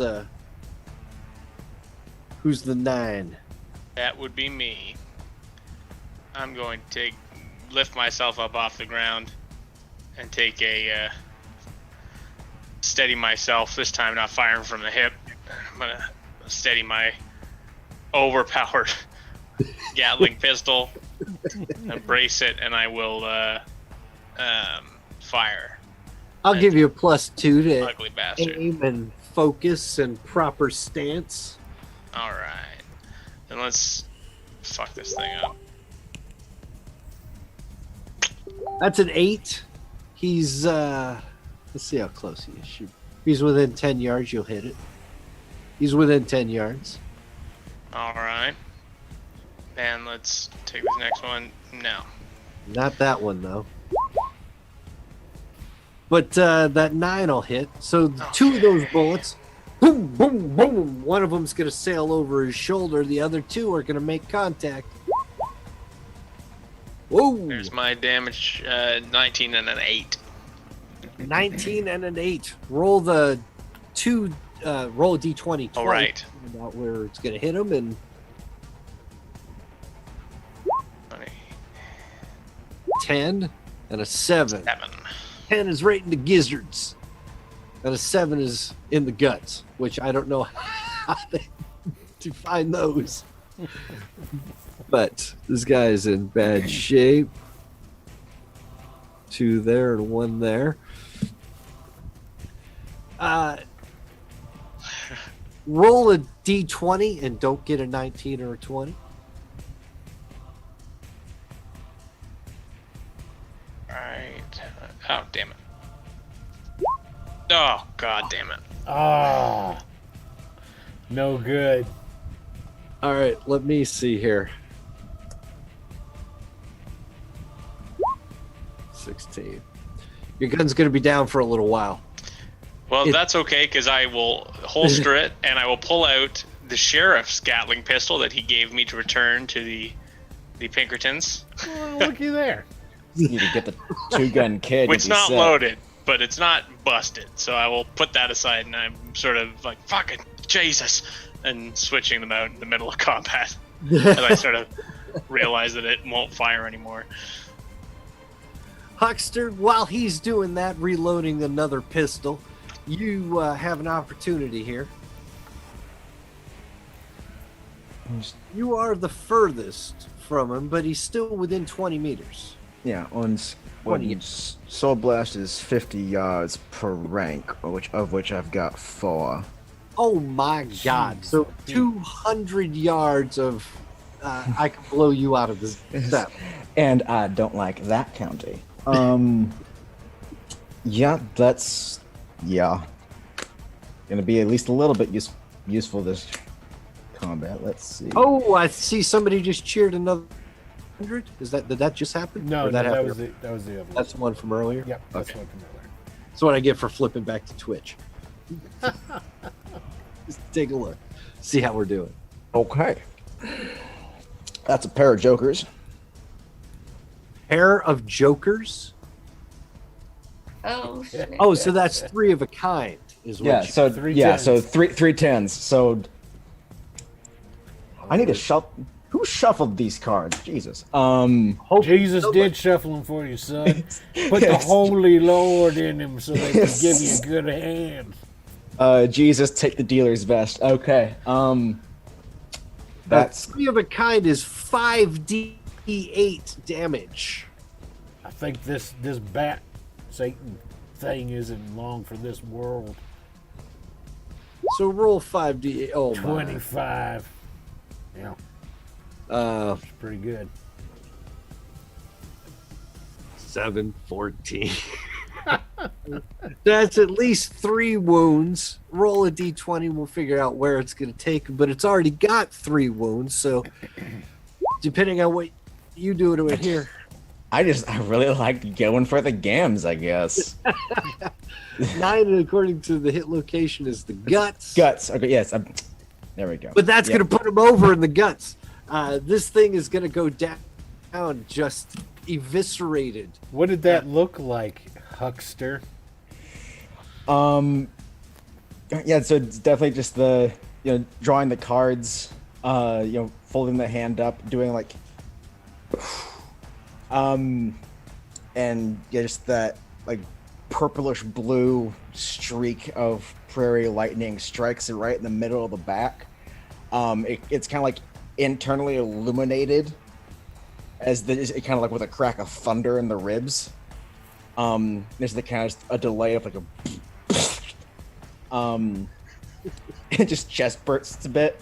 And just, I'm pretty sure my Joker is just having a good old time poking at us now, but there we go. Yeah, just put those fingers away. So the Reverend will turn in the horse and he'll just start slowly reloading his pistol from the shots he fired. Anything y'all want to tell me? Well, I believe if I was wearing an immaculate bathrobe, that would be called a miracle, Reverend. Ain't no damn miracle, son. I ain't stupid. I know there's all kinds of weird satanic shit going on out here in the wilderness. Are you in league with Satan, son? Oh, not at all. All right, good enough for me. What about you, Widow? Yeah, you saw something strange there too, didn't you, Yeah, Reverend? she threw a pickaxe at a bat thing. Next thing you know, it was right back in her hand like it never had happened. Now, Yeah, you don't what would it get mean that for sort of you? thing happening unless Satan's on your side. Are you in league with Satan? And what would it mean for you? It ain't you, it's me. I'm a reverend. It'd be my job to make sure to hound you every day to drive that satanic spirit out of your souls. You tell me that you're a reverend. You are a reverend who's gonna drive Satan out of my soul. I'm sorry. I think that Satan will stay in my soul. So you do got Satan inside you. Don't worry. I know he's tugging on your emotional and mental cords, trying to make you dance like a satanic puppet for it. But don't you worry. I'm gonna help you with it. I'm gonna help you. I don't need your help. That's what the Reverend. devil would say. I don't care what you think the devil would say. I don't need your help. That's all right. Blessed be this party I found myself with, the ceases of entertainment. I second that. There you go. Bless you. At the end of it's the already working. Satan's already leaking out of you through your nose and every orifice. Now, pardon me for asking, but is this just par for the course here in the south? South. Son, we ain't in the south. We're in the west. Trust me, this is the south to me. Oh, that's right. You from back east. You're a Yankee, ain't you? That's all right. Suppose so, yes. Well, the only southerner we got here, I think, is Quick Hands over here, but that's all right. Trust me when I tell you, this here's the west. We do things a little bit different out here. And these bats, is that normal? Nope, ain't. Well, it depends on how you look at it, really. I mean, it's Satan at work. A lot of Satan at work out here. Well, you know how it is. They done had that shaking and a rattling, and the next thing you know, the ghost rock was pouring out and giving all this strange satanic stuff happening. That's all right, though. It's all Satan to the Reverend. It's all Satan. Detective, when your Gatling pistol took a shit on you there, and you pulled out the other one to start using, you had to go and load it. Mm-hmm.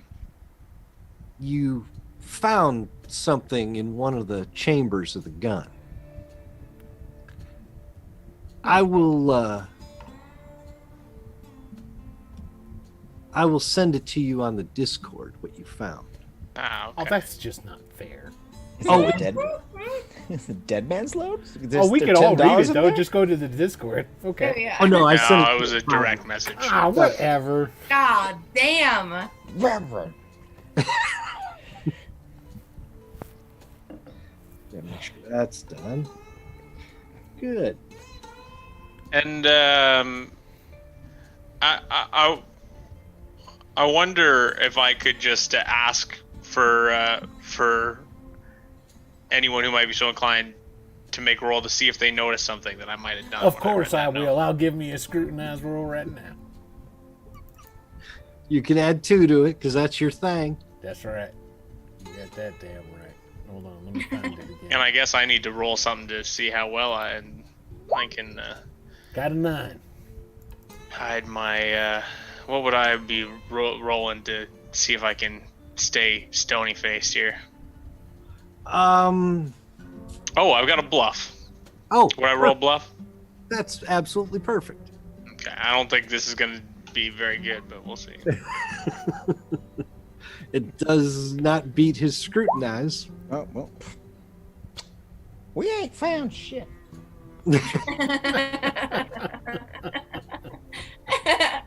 I get that reference. That's a sweet one.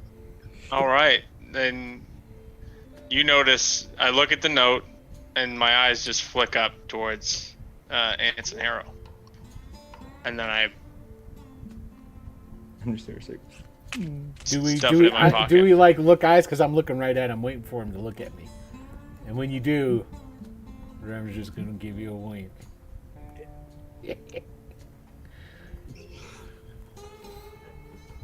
Right. Well, before we get going, let me take a look at these here bat things. Reverend's gonna slide off his horse, go moseying on over to one of them, kick it. Let me guess, Reverend, they're from the devil. They're dead. Well, of course it's from Satan. Look at them. Let me see though. There's any? Do I know if any of these claws or fangs or things off of these things are wanted by certain people in certain circles and would pay good money for the shit? Boy, that's roll. How about some area knowledge? Let's see. Okay, where's area knowledge at? Somewhere on your sheet. Toward the top. Up towards the top. Yes, under knowledge, area knowledge. Knowledge. There's Should knowledge. At least a couple of dice. Area knowledge. I got a couple. Here we go. Oh, it's the same. Home county and area is the same. Got a 5. Nah, not rare and not valuable. You could probably find somebody to sell it to, though. All right, then all he's gonna do is I'm pretty sure I got a knife. You know what would be more rare, other than I the do. talon of a devil bat, is the foot of a jackalope. Don't have one of those yet. No, but those jackalopes that you shot like on the train during that first time. That's true. Yeah, if you had managed to harvest the foot off of one of them, that actually brings you good luck. I'll have to remember that. But for the point in time, I'm gonna just pull out my knife. I'm gonna go over and I'm gonna cut a finger off of each one of these fellers. You got 3 devil bat talons then. Okay. You can add that to your thing. It'll bring you maybe a quarter a piece, maybe 50 cents if you find somebody who's a real sucker. Was the are they How common are they? You've never seen one in the flesh before. Oh, the outdoors is terrible. I hate it. But from what you understand, more and more common all the time. They have like a reputation for being fierce. For attacking in small groups. But on their own, no. They're usually quite skittish when they're alone, which is why that one started to back off from you. Reverend's going to take a look up in the sky for an eagle. Here, do your scrutinize. You like rolling your scrutinize. I do like rolling my scrutinize. I'm going to have to spend some more on that. All And nothing will ever get by you again. Got a 9 because I get to add 2 because I'm keen. It's making its way back. That reckless son of a bitch. It's a bit higher this time. It seems to be staying out of range of a bow. Daddy, yeah. That damn eagle's back, y'all. So you know. Why is it bothering you so much? No reason. Satan, you know, that sort of thing. Seems to be your answer to everything, Father. I was just thinking it's kind of a one-trick pony there. Satan. It's the justification, the only justification one needs. I mean, I suppose. You'll travel the rest of the late morning. You'll make your way up the San Pedro Trail, and you will eventually make your way to the top of a hill where it starts to look down. In front of you, you can see there's a ravine with it used to have a railroad track going over. It looks like the bridge has been washed out. In front of that ravine, there's a small town. Most of the buildings have just collapsed. They haven't burned, they've just been fallen into disrepair. And if I take you to this map, you're going to be coming in here at the north end of this map. You can see how the path kind of winds down into the town. And you can see where the track leads to the broken bridge.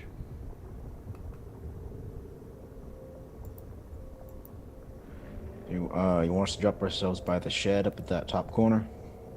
Or is it unnecessary presently? Unnecessary at present, just so you get a feel for where the things are laid out. It's going to take you a few minutes riding on your mule and your horses to trot down the path.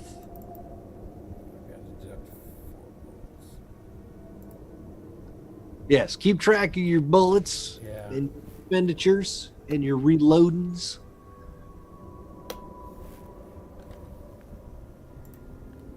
This here is the town of American Flag. It's a failed colony. Some religious nut jobs tried it first. Some other prospectors came in later, but ever since the bridge washed out, there's no point in it even being here. The bridge washing out made the track from Tucson useless. From here, it was meant to connect all the way to Globe. From Globe, it was meant to go east and west, connecting into Phoenix and then out into New Mexico. But with this bridge washed out, all hope of that is gone.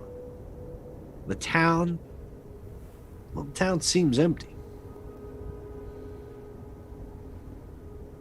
If you go further, by the time you reach the locomotive that's down there, you could see that it's rusty. The elements have taken their turn with it.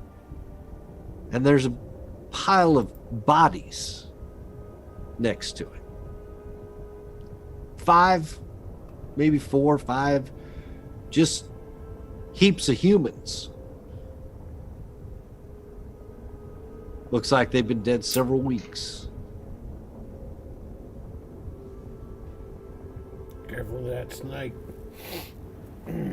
Something ain't right here. I mean, upon the visual inspection, can we tell how they died? Like, are there wounds?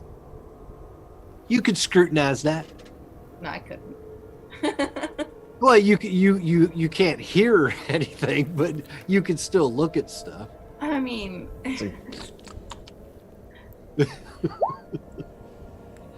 An unskilled 8. Shit. You know one thing.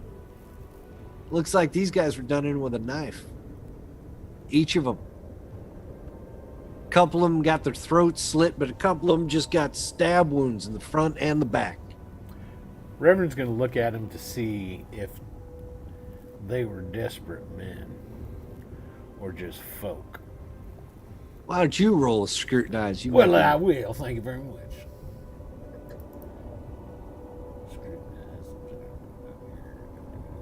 Oh, wait. I'm on the wrong part of the sheet. Of course you are. Where else would you be? The right part. There we go. Got Oh a my. 17. Well, now, Well, look at here. There's Billy Bob. yeah, you could probably find some ID. You could find some things on them. You know quite a bit about these bodies. You'd say 3 weeks they've been dead. You'd say they're dressed pretty well and they haven't been robbed. Each of them still has some change in their pockets. Not anymore. Be sure to tally that up for me, Balladeer, and let me know. The men seem like they're fairly well dressed.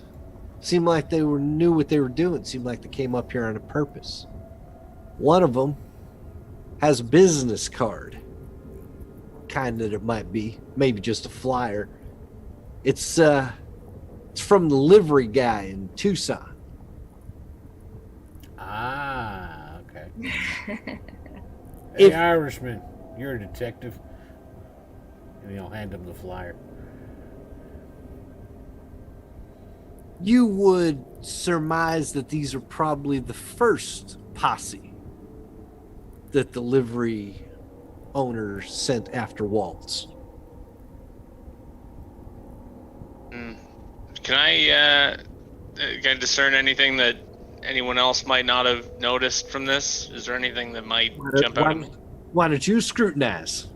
All right, let's do it.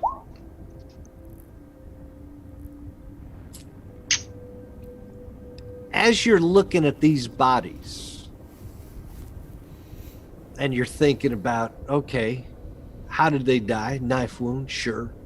But 5 of them against one man here in this ramshackle of a town?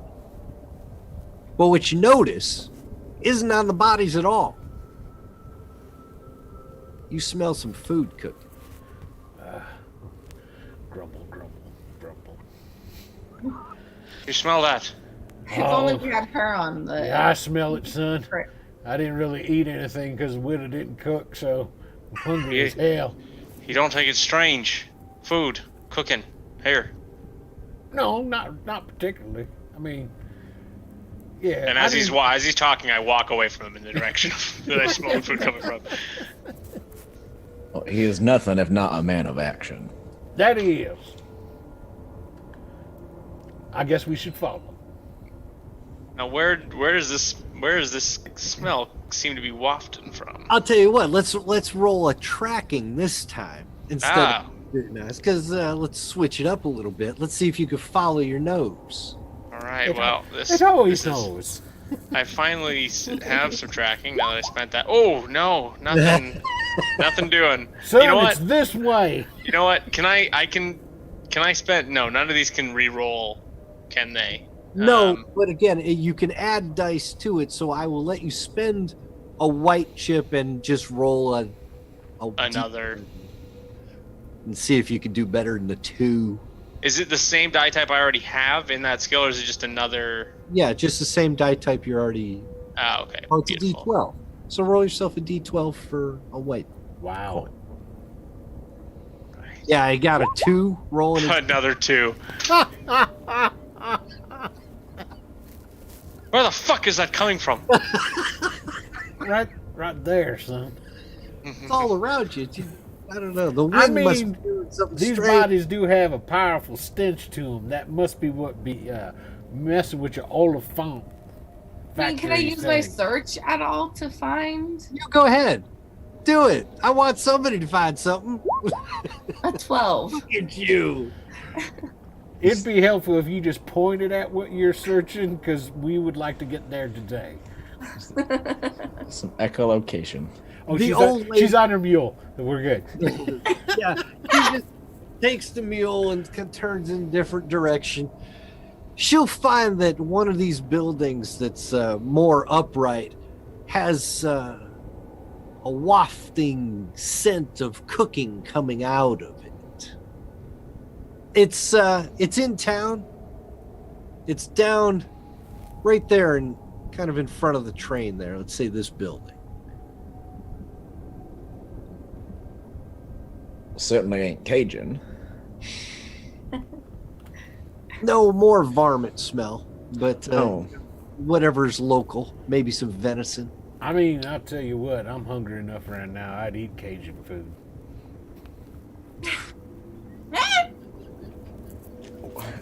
You call yourself a man of God. Well, of course I am, son. And this is a. I'm offended for you. I'm saying. No. Well, let's go have ourselves some Carnita de Oklahoma, also known as squirrel. So, Now, squirrel ain't too bad. You get the right cup of gravy with it. of course, that's the way you think. Yeah. That's But you got a problem with, crawdads, father. Crawl what?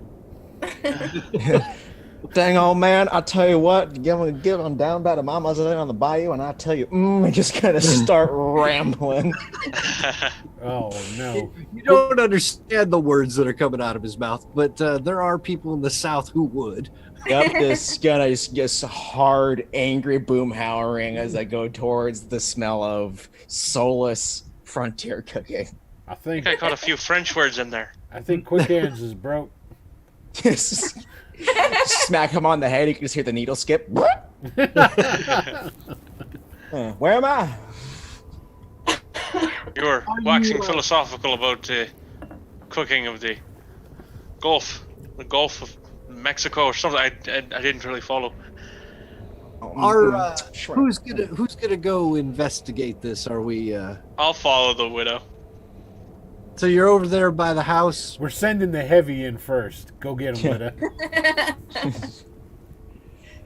I mean, Witta, if you go in first, you will open the door to see a makeshift stove, kind of brick and adobe, cooking up a little something, maybe a rabbit. There's an older Indian woman there, properly adorned. You would swear she looks like a shaman. Now, you don't speak the native tongue, but you do know some native sign language. Right. It's how you do your trading is. So why don't you roll me a little sign language and see if you can't introduce yourself, start a conversation. Jeez Louise. Yeah, that'd be a no. You flash some signs at her, and she will look at you and cock her head to the side. From behind, you'll hear a man speak, a young man. You'll see she doesn't understand what you're saying. If you turn, you are joined by a young brave. He introduces himself as Soaring Eagle. And he says, I've been watching your approach. I knew it. Although I thought you were somebody else, son. knew How you someone doing? was.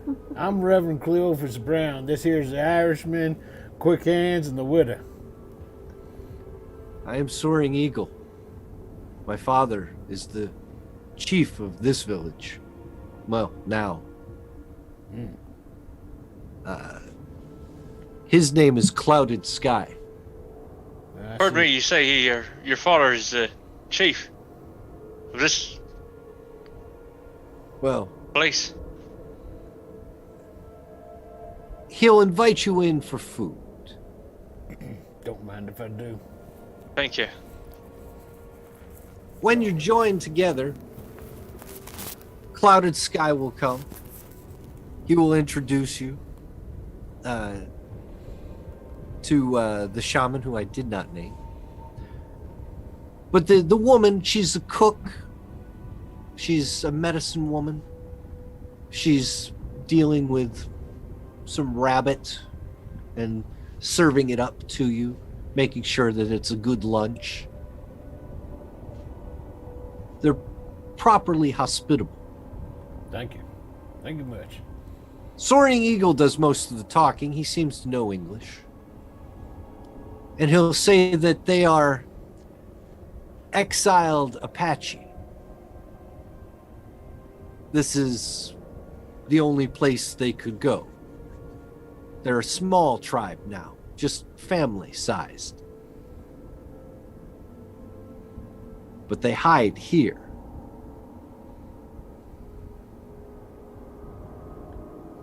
Right. So They hide from the white man, and they hide from their fellow Apache. Well, you got nothing to worry about us a lot. But what can you tell us about all those fellers that are stuck up like pigs over there next to the train? He says a demon killed them. Yeah, I knew it. Excuse me, pardon me. A demon, like a creature from hell. He looked like a man. Beard, round, fat man, even. But he moved like a demon. He could be one place in one moment and disappear and appear in another place a moment later. Impossible things. He didn't just kill these men. He stacked their bodies there.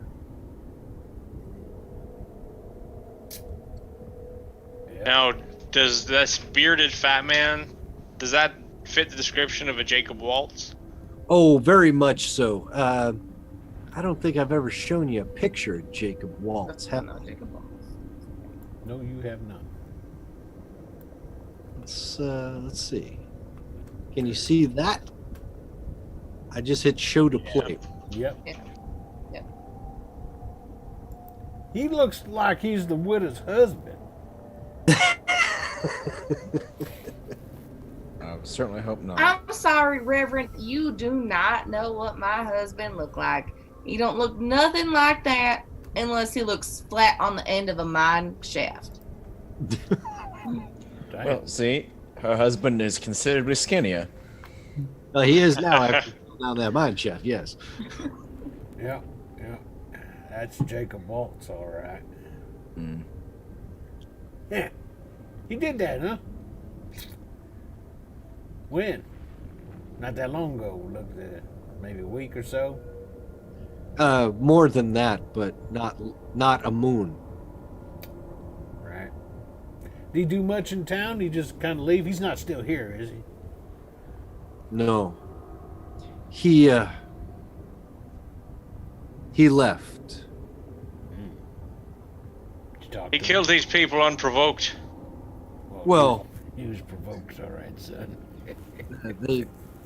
They were looking for him. He had done wrong in Tucson, and they were looking to extract revenge or money. I was not certain. We stayed hidden while it happened, Seems like a smart choice. and we have not moved the bodies for fear of exposing our own life here. Yep, yep. Mm-hmm. Other than us, I don't think there will be a lot of people coming through. Nope. They've all but given up on the train. As far as we can tell. That is good. So he Better. just skedaddled after he stuck all these fellas? He moved like a demon. Yeah, I heard that. Yep. We think he knew things about our secrets. What kind of secrets would those be? He doesn't say a word.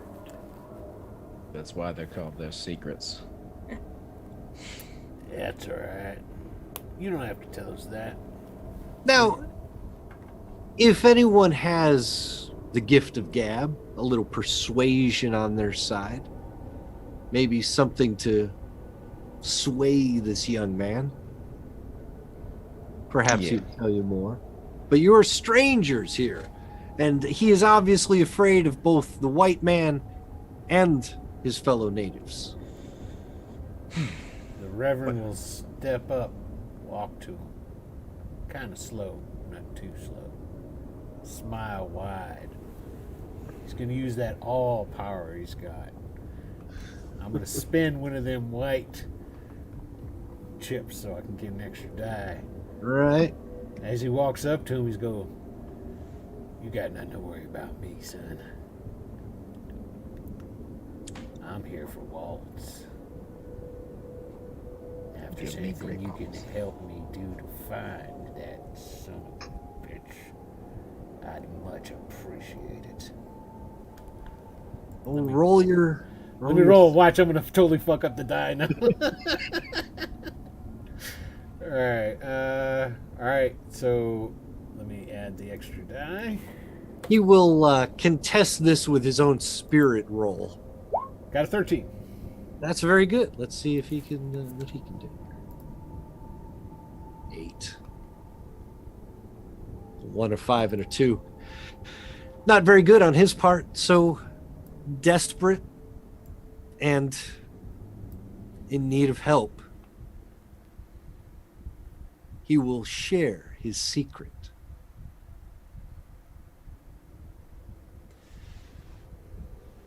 The town is not as it seems.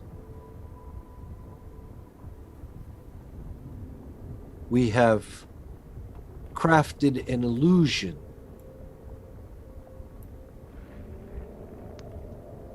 We could not destroy the bridge or the rail or the great locomotive upon it, but we could make it look that way.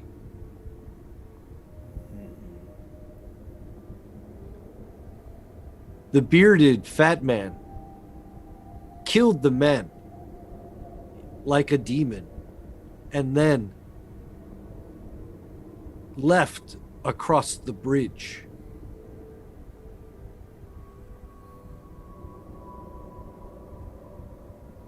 He saw through our illusions, and we do not know how.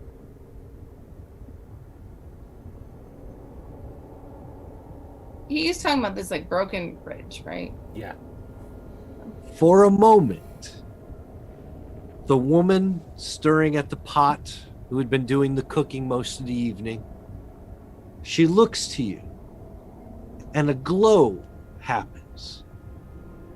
You look outside, and you can see that the locomotive is not rusted, decrepit, and falling apart. You could see that the track extends and curves across the ravine in a completely smooth and fully formed bridge. The church is not a pile of rubble. It stands still. The saloon, the rail house, the other buildings in town. When she turns back and stirs the pot again, it all goes back to looking the way it was when you came in. Not a daisy. Yes, it is for quick hands. Yes, it is. That there is some mighty potent Well, I guess magic. It is the only thing that keeps us safe. We Well, cannot keep them out. Go ahead. We cannot keep them out. Yeah. But we can make it less desirable for them to come here. Smart. Waltz has this man, this fat man that you call Waltz. Yeah. He has broken our illusion. He has brought first these men, now you. I fear more will come. No. If we're successful, no one else will be following. Yeah, what Irishman said there. We're here to kill him, son. And once he's gone, I don't think you're going to have much to worry about. Hell, I don't care if you live here out in the middle of dang nowhere. Where will you go now? We'll cross this bridge for starters. You can help us out with that, right? You are heading north? Isn't that the way he went? Indeed. Do you know Globe? I look towards the... well, first, do I? But I still look at the widow. You know the name. Everybody's been saying it. Yeah. You know Globe, widow? It's on the way to the Superstition Mountains. That it is. That's all we need to know, I guess. Is there something else we should know about Globe? Eagle? He's going to look over to his father. Clouded sky. They're going to exchange some words in a language you don't understand. It seems to be an almost heated argument that goes on between them for just a quick second. But the father acquiesces, it seems. Soaring Eagle turns back to you. Says, we have a problem, and we could use your help. We have little to offer, except our truth and a way across the ravine. I would take a quick look around. Do I see any dream catchers in this here house? You don't see any, no. I might find like, perhaps you might have Dreamcatcher. Had my eye on one of part of me still a bit of a tourist in these parts. I'd like to take one home with me. The young son turns to the shaman woman this time, ostensibly his mother, maybe even his grandmother. He speaks some words to her. She nods and goes back to stirring her pot. Well, you got my help. What you need? We are a small tribe, alone now, merely a family. It is my sister. She is our trader. We trust her to keep us supplied, and it's often dangerous. She has to deal with many white men and some of our own that do not treat her fairly. She was on a supply run to Globe. Something happened, and she has been blamed for a murder she did not commit. She will be hung. There are no trials for our kind. If you could rescue her, just get her away from the gallows and the town. You don't even have to bring her back all the way here. We could help her if you can get her away from the white man. I tell you what, Eagle. Y'all got some potent magic about you.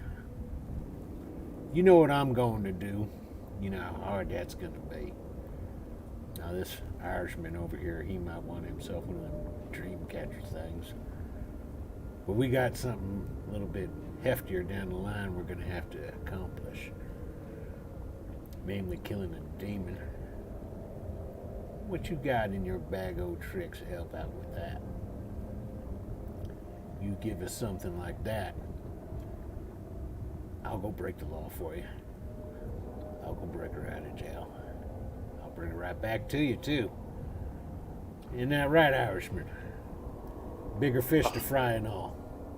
I don't know that it'll bring her back here, but I suppose yes. It was the way I see it. If she didn't commit a murder, it's not breaking the law. Well, there you go. All easy peasy above the board. Doesn't seem right to me that a person shouldn't get justice just because they're not a white person. Yeah. You got my word. A dream catcher is a very personal thing. The shaman woman will come over to you, detective. She might even get a little uncomfortably close to you, to your face.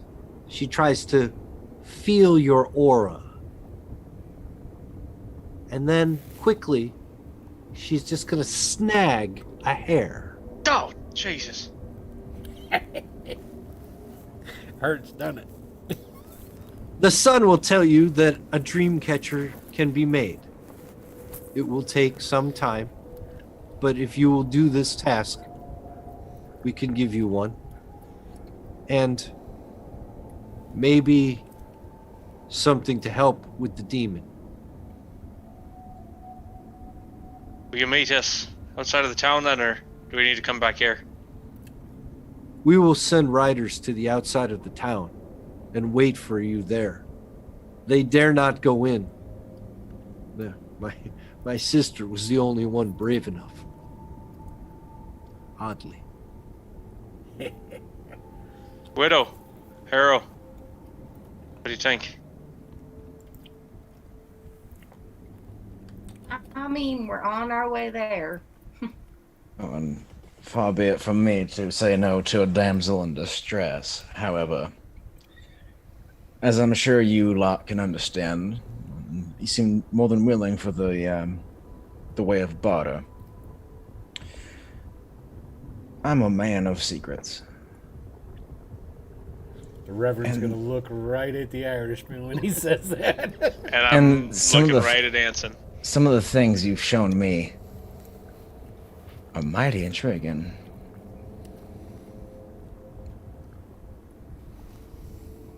What can we do for you?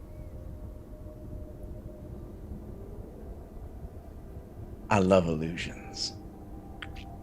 I'd like to know how to make some myself, beyond just the sleight of hand that I so commonly do. That's parlor tricks. I want actual illusion.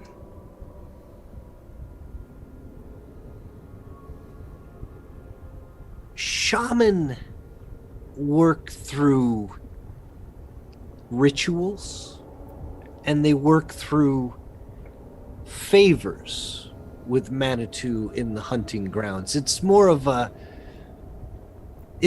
a barter with them than it is with you, who make demands of your Manitou, and sometimes your Manitou makes demands of you.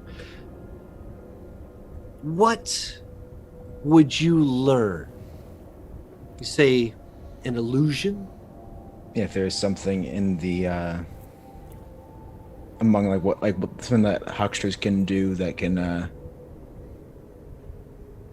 advance sleight of hand, or whether it be an altering of appearance, personal appearance, or some small personal scale veil of some sort.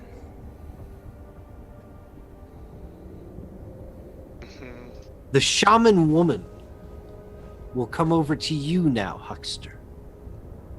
And she will get uncomfortably close, and she will attempt to feel your aura. But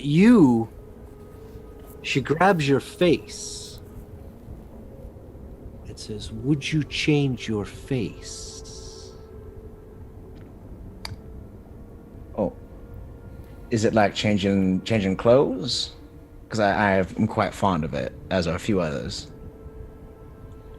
She smiles and goes back and starts stirring the pot again. Wait, did I understand her? She has something that might help you change your face. Possibly just temporarily. Well, you don't know much about the thing that are being crafted. So as if we're making requests of these poor, unfortunate, exiled Indians living on the edge of squalor, it seems they like ask us to break the law for them. they're asking you to rescue their daughter and resident trader By breaking the law. from evil white men who care not for the law. That's why I agreed. That isn't why you agreed at all. But, Huckster, you can find yourself, if you succeed, with a potion. And, Detective, you'll find yourself, if you succeed, with a dream catcher.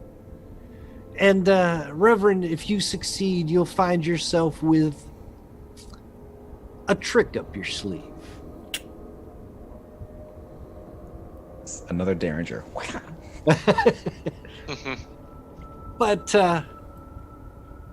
if that is satisfactory, More than satisfactory. they will ask for your bond then. Yeah. How you want it? We're not spitting in palms and shaking, are we? A little worse than that, actually. Oh. The chief begins a ritual with his son, with the shaman woman. He invites you to join hands. A ritual blade goes around the circle. Yeah.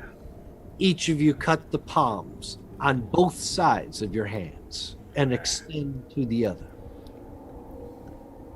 As the shaman joins in with the chief, they start to banter, a kind of repeating theme.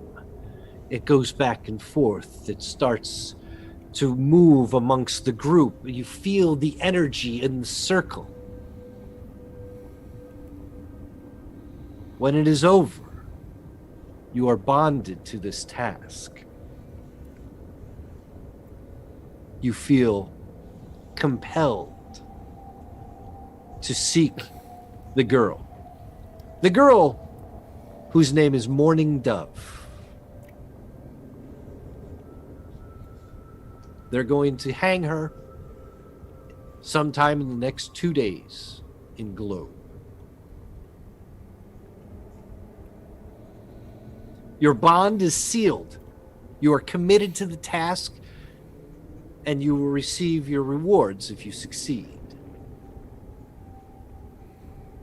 It is now late in the day, probably after 3 o'clock again.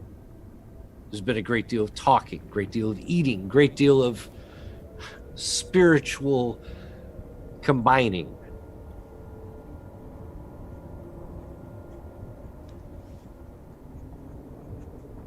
What are your plans then? We ride. You ride for Globe? Yep. Yep. Plenty of daylight left to burn.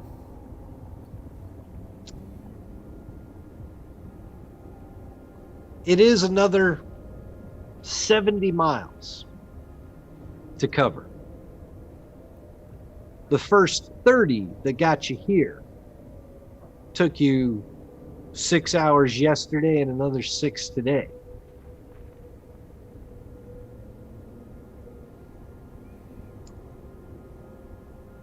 You're traveling with the old Widow McAfee, so is the movement of a mule is about as fast as you're gonna go. Everybody have any thoughts? I don't suppose they'd let us borrow the train, would they? We don't have to take it all the way into town, just get us closer. It's one way to create a hubbub is crash the train through the station. That would be fun, wouldn't it? I didn't say that, but I just said it would be very loud and calamitous. That's true. Maybe we could. The train does run. The train is still in good condition. And in style. You would be at a severe detriment knowing how to operate it. I don't believe anybody here has the mechanical knowledge of driving a train. I don't think so. Is that even on the sheet? It'd be under driving. And yeah, there'd be a sub-skill for train. But it does run. The He's- end of the line is in globe. It's literally the end of the track. There's probably a turn house or some kind of roundabout where they turn it around.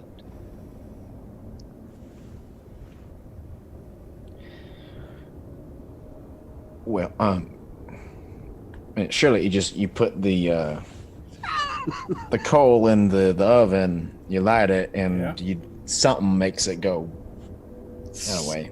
Something makes. That's how hard can it be, right? Yeah, that's what I'm Spent saying. a lot of time on trains, but I've never been up with the engineer. It's the Hell, I can't even find it on my character sheet. You probably don't have a driving.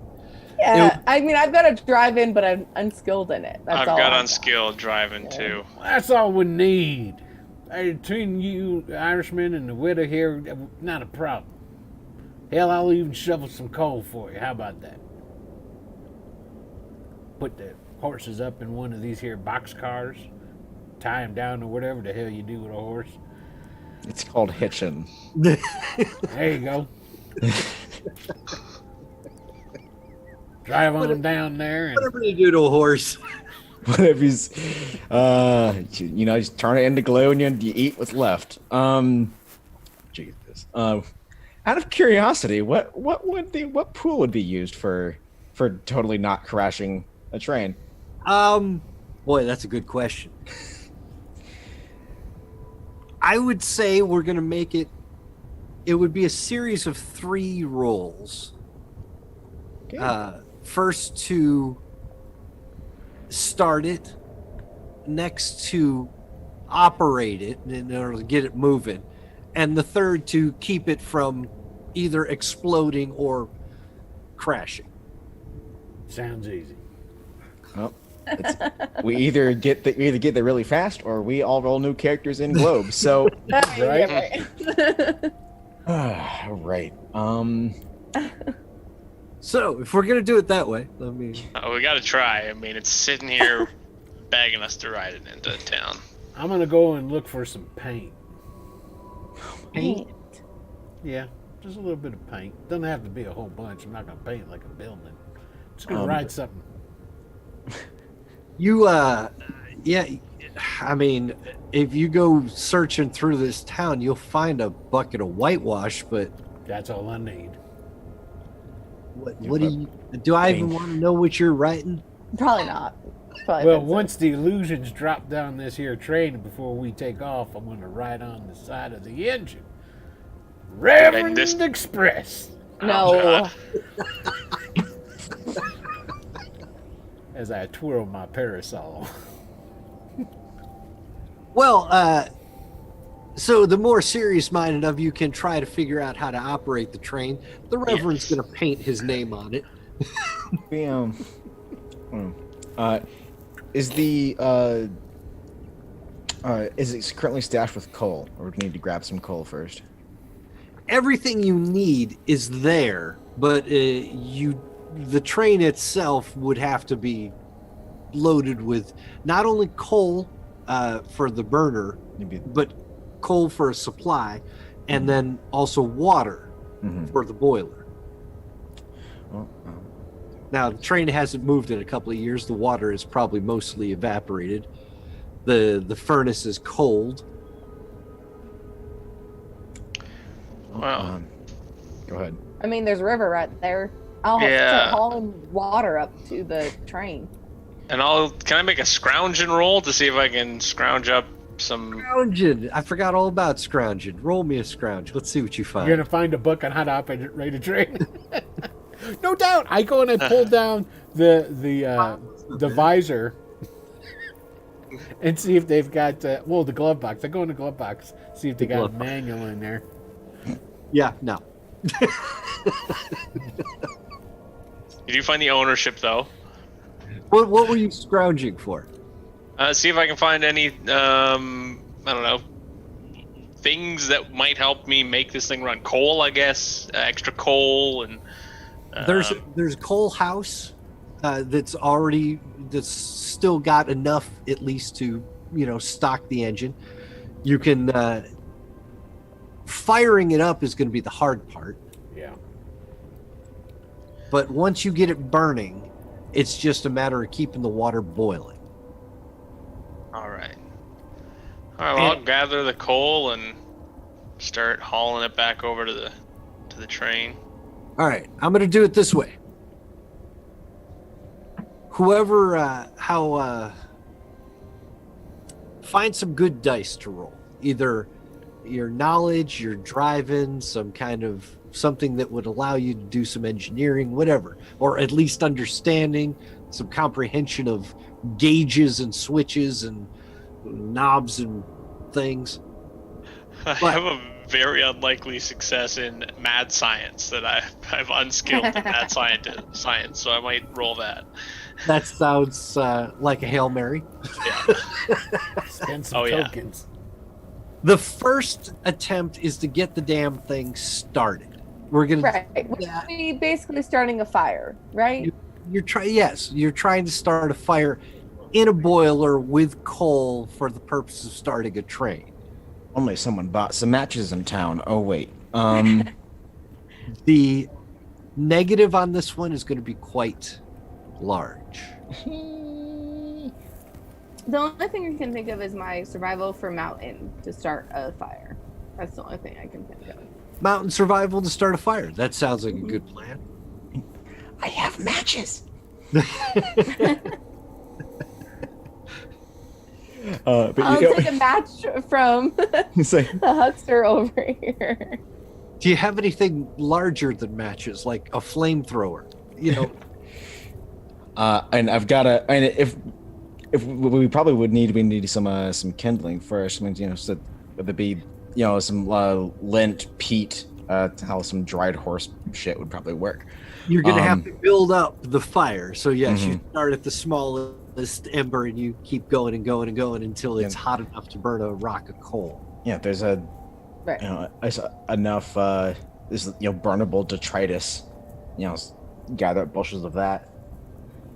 So you're gonna be doing some scrounging too. What are you working on?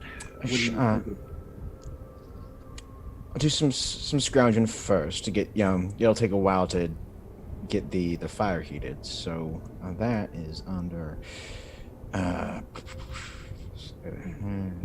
So Widow McAfee, you should roll me some stuff for your mountain survival, and then anything hero you can roll me whatever you find.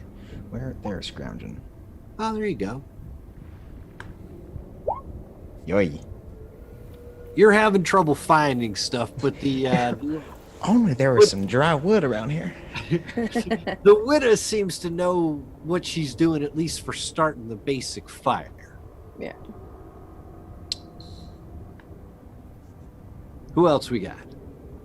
I would argue that my most helpful would either be a leadership role to try and help people to organize the crew, or perhaps an unskilled role in tinkering.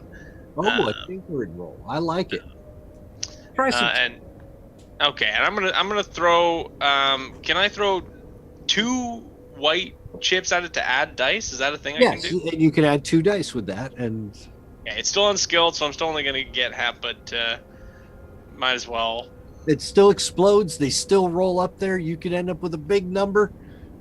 All right. So unskilled in tinkering is going to give me. That's going to mean. Well, it'll be 3d6. So I'll just roll my smarts because that's already 3d6 with the fate chips added. Use your smarts and figure out what you're looking at. All right, a 9.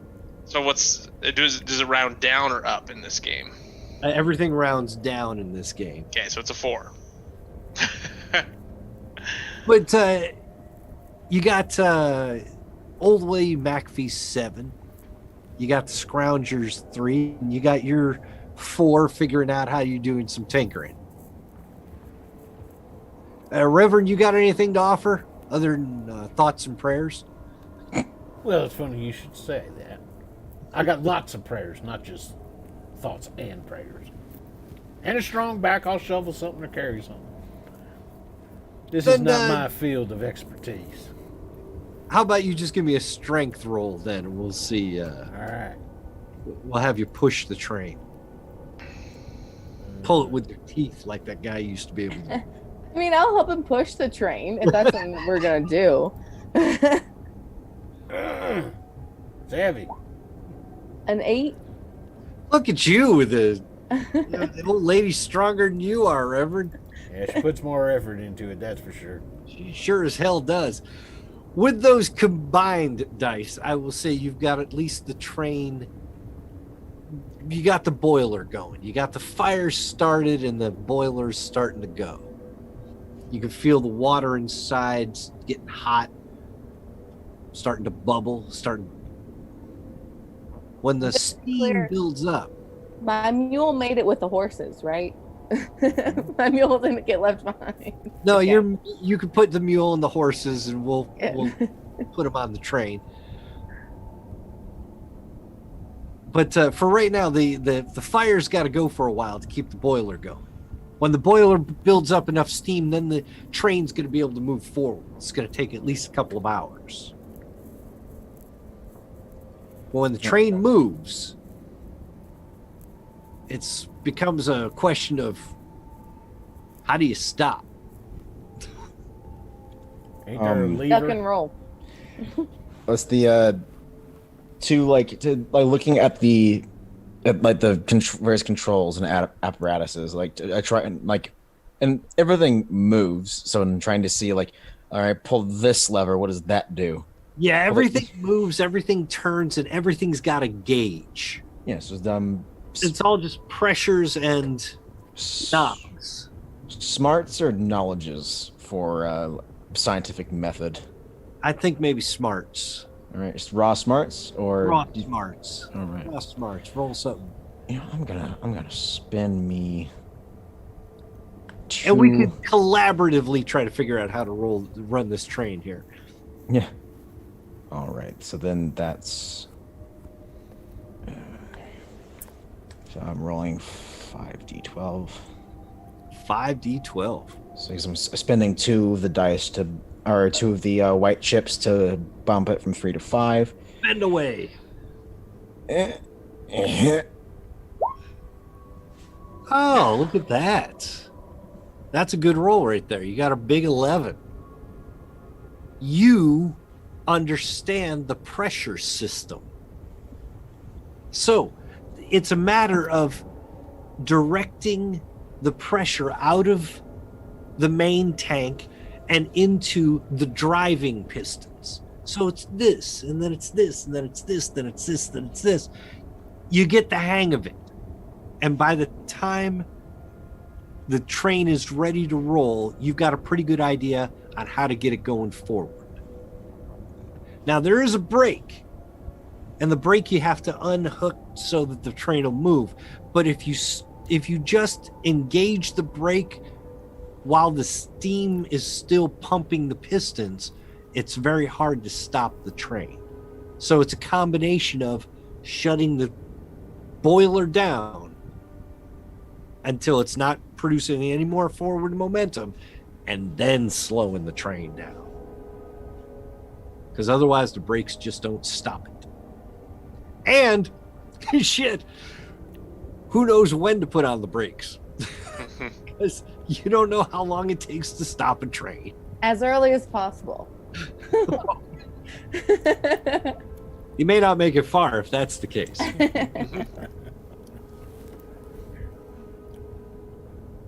We'll just make sure the furnace doesn't burn too hot, and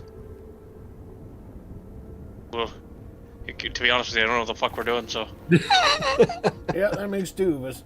The pressure gauges, none of them are in the red. They're all seem to be in their little green zones. So it doesn't seem, while the train is sitting here, while it's just starting to get moving, that there's any real danger. The danger is in letting it sit and just keep getting hotter and hotter, or moving really fast and the train is getting hotter and hotter. can I make one Hail Mary mad science check to see if love that. If I get some like wild west knowledge here that I can throw down just out of the blue. Oh no. This thing over there looks like it's some sort of tube. Tube. Here's to run on a manner of steam. That's all he's got. He knows that's a tube. Some sort of looks like it's run on some sort of series of tubes. Most astute. The Huckster, you got the drive system figured out a little bit, and I think you're confident enough to get the train rolling. Yeah. Just, one last. Is there? I doubt. I'm sure if there's any ghost rock, it'd have been picked clean. If this place wasn't under an illusion, is there any stashes of ghost rock anywhere? If you were to ask the young son there, Soaring Eagle, he'll say there is none here anymore. But Waltz had some on him. It's not of any particular use to us at this current juncture. That is good to know. Thank you for your candor. Well, Reverend, would you christen and bless this fine vessel? I already did it, son. He painted his name on the side of it, so. Well. The way I look at it, Puts the Christ in christen. We just quit shoveling coal, and it stops. Okay. If you quit shoveling coal, it will stop eventually. There you go. Well, I this is fully feel confident in your capabilities here, Quick Hands. That makes two of us. So, I'm sure you'll figure it out, and we'll get to the globe quick and lickety split. One last thing I'd like to do before we pull out of the station is check the station to see if there's any sort of manuals or anything that might have been left behind by an engineer at some point in the station somewhere. Break room or anything. I mean, roll a scrounging, a scrutinizing, a something in. I don't know. I've got a search skill here. Is search? Okay. Yeah, search is good. It's not like scrounging seems like it would be like a. Yeah, who knows? Let's try search. 7. A 7 doesn't seem good enough to get a. Who knows? It's good enough to find the stuff that was here before, and a lot of it is they're odd little pamphlets about moving the globe. There's pamphlets about the economic prosperity of this neck of the woods. There's a couple of things on copper. There's a couple of things on a couple of maps, but nothing about the train. I'll hop back on just as it's starting to. The wheels are starting to turn here. I'm assuming this thing's fired up and the pistons are. You're headed out of town if you're ready to go. And I'll hop on and I'll be like, I'll bring back that pamphlet and say, looks like they've got a IHOP. Oh, I could use some pancakes. Damn it, son, why'd you have to bring that up? Now I'm craving them. If only you know how to cook for yourself. I know. Maybe you could teach me. Good old Kodak cakes. All right. And I will spend the journey reading about all the roadside attractions between here and Globe. As the train begins its run, it huffs and puffs its way down the first few yards of track, and then it's out onto the bridge. Uh-oh. But the illusion hasn't been canceled. You're riding an iron horse I close my eyes. several hundred tons across the bridge that looks like it was washed out 2 seasons ago. Well, that don't heat you up and cool you down at the same time. That'll give you the willies, all right. If you believe the illusion, you'll be fine. If you believe that it's all just a ruse, you'll be fine. The train noses out over the precipice, and it's like it's floating on air. High above the ravine below by 100 or 200 feet, the train curves its way around the track and is off on the north side of the ravine. Hot damn. I mean, me being afraid of heights literally was scared. There's definitely that draw chain, and just Anson is constantly eyeballing it. Pull the horn. I've always wanted to do that. Okay. And that is where we will leave this episode. Ballad of American Flag. As our heroes are off to the city of Globe City, the town, the village, The two people. hanging center of central Arizona, to rescue a native squaw. Is They that turn- is that it? It's the hanging capital? Is that what it Yeah, is? it's you'll see when you get there. There's a reason they call it Globe. Okay. But thank you everybody for joining us. I had a good time tonight. I hope you all did too. We moseyed through the wilderness, got ourselves up into an illusion of a town, and now they're trying to drive a train 70 miles up the track. We'll see how well that works out for them next time That around. would be perfect.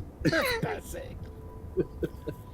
So let's go down the line again. Let's in reverse order. Widow McAfee, your name is Grace. Yeah, my name is Grace and I'm playing Widow McAfee tonight. Yeah. She's just along for the ride. She's ready for that fucking gold. Bring it to me, baby. Looking for the gold. Had a dream about your youth, though. Which was definitely a very good time in my life. Yeah, if there's a possibility of,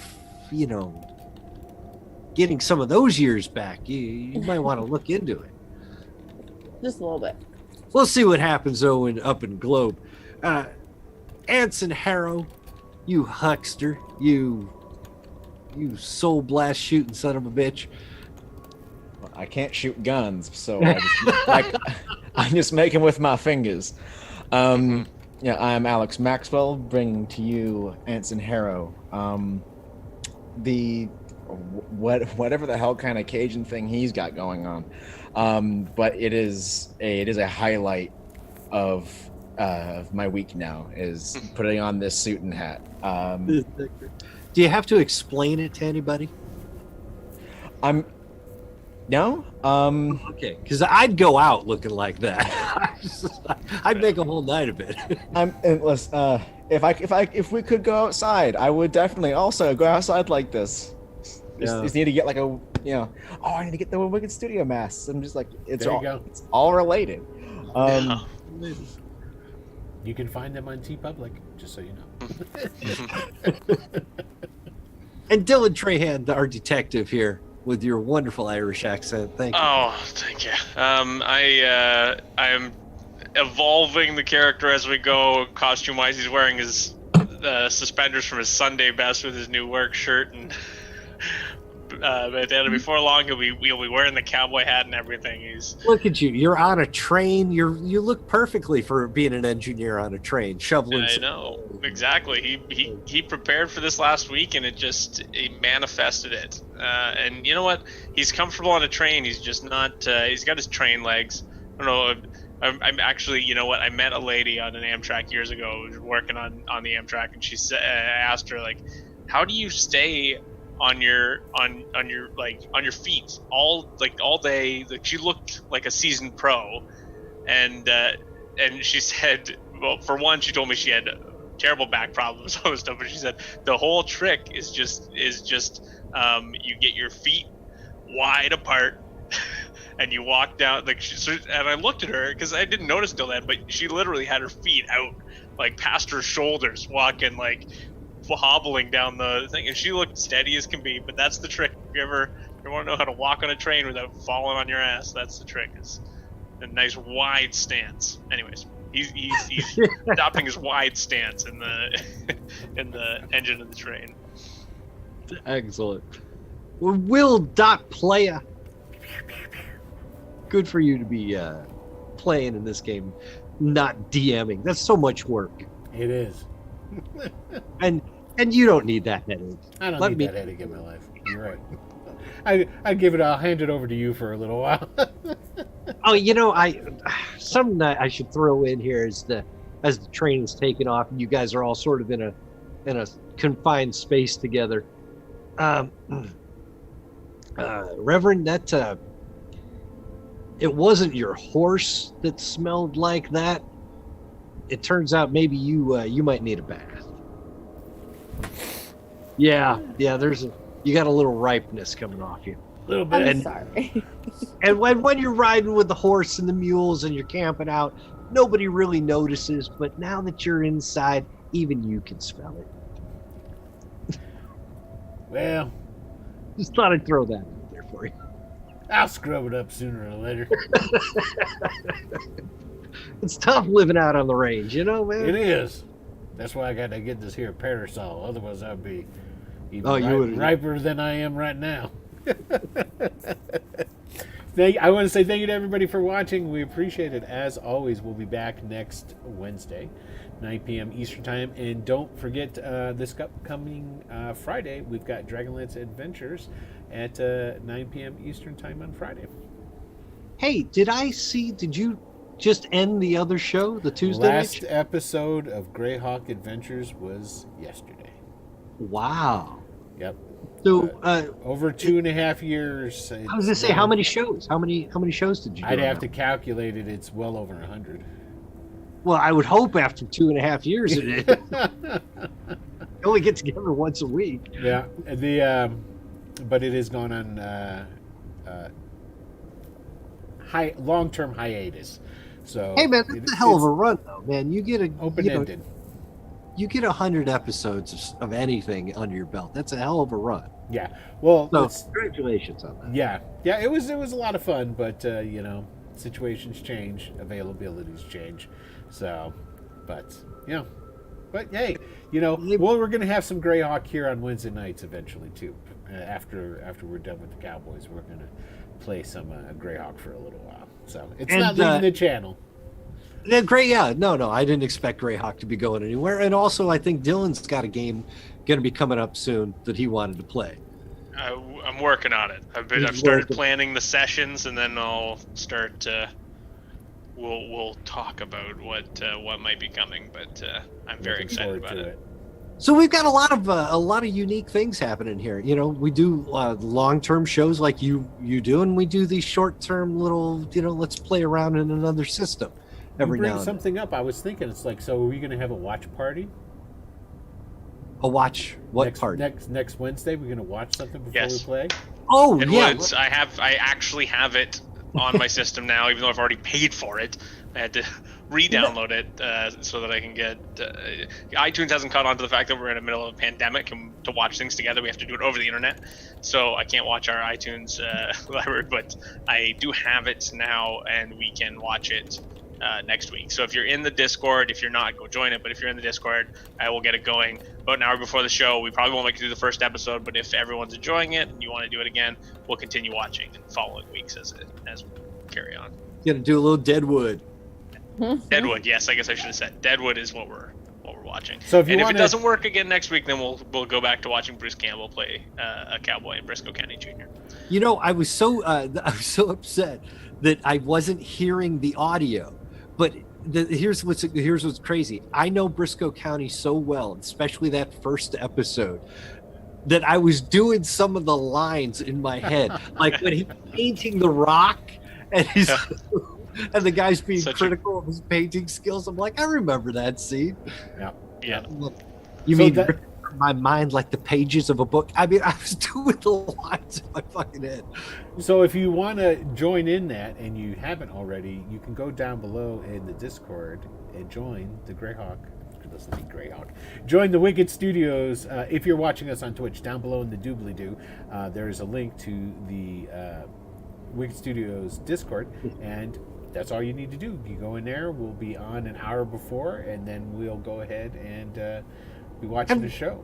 And we post nonsense, and we do funny stuff there. So what's the time on Eastern? It's what Eastern time? I'll post something up about it too. But I'll go live 8 Eastern as long as we've got a few people in there to start watching. Otherwise, I'll drum up some audience, and we'll start a few minutes later if we need to corral the crowd. That first episode is an hour though, so you gotta Yeah, so we'll start at around 8. If we don't get through the whole first episode in that thing, we'll pick up and carry into the second episode, the next one. Because the second one's only about 50 it'll minutes just long. bleed over in. We'll have to do it to where one will bleed into the next sort of thing because we got to take off to prep for the show. But anyway, so if you want I don't to think we'll join ever in get to a full episode more. and watch with us some Deadwood or some Briscoe, feel free to do that.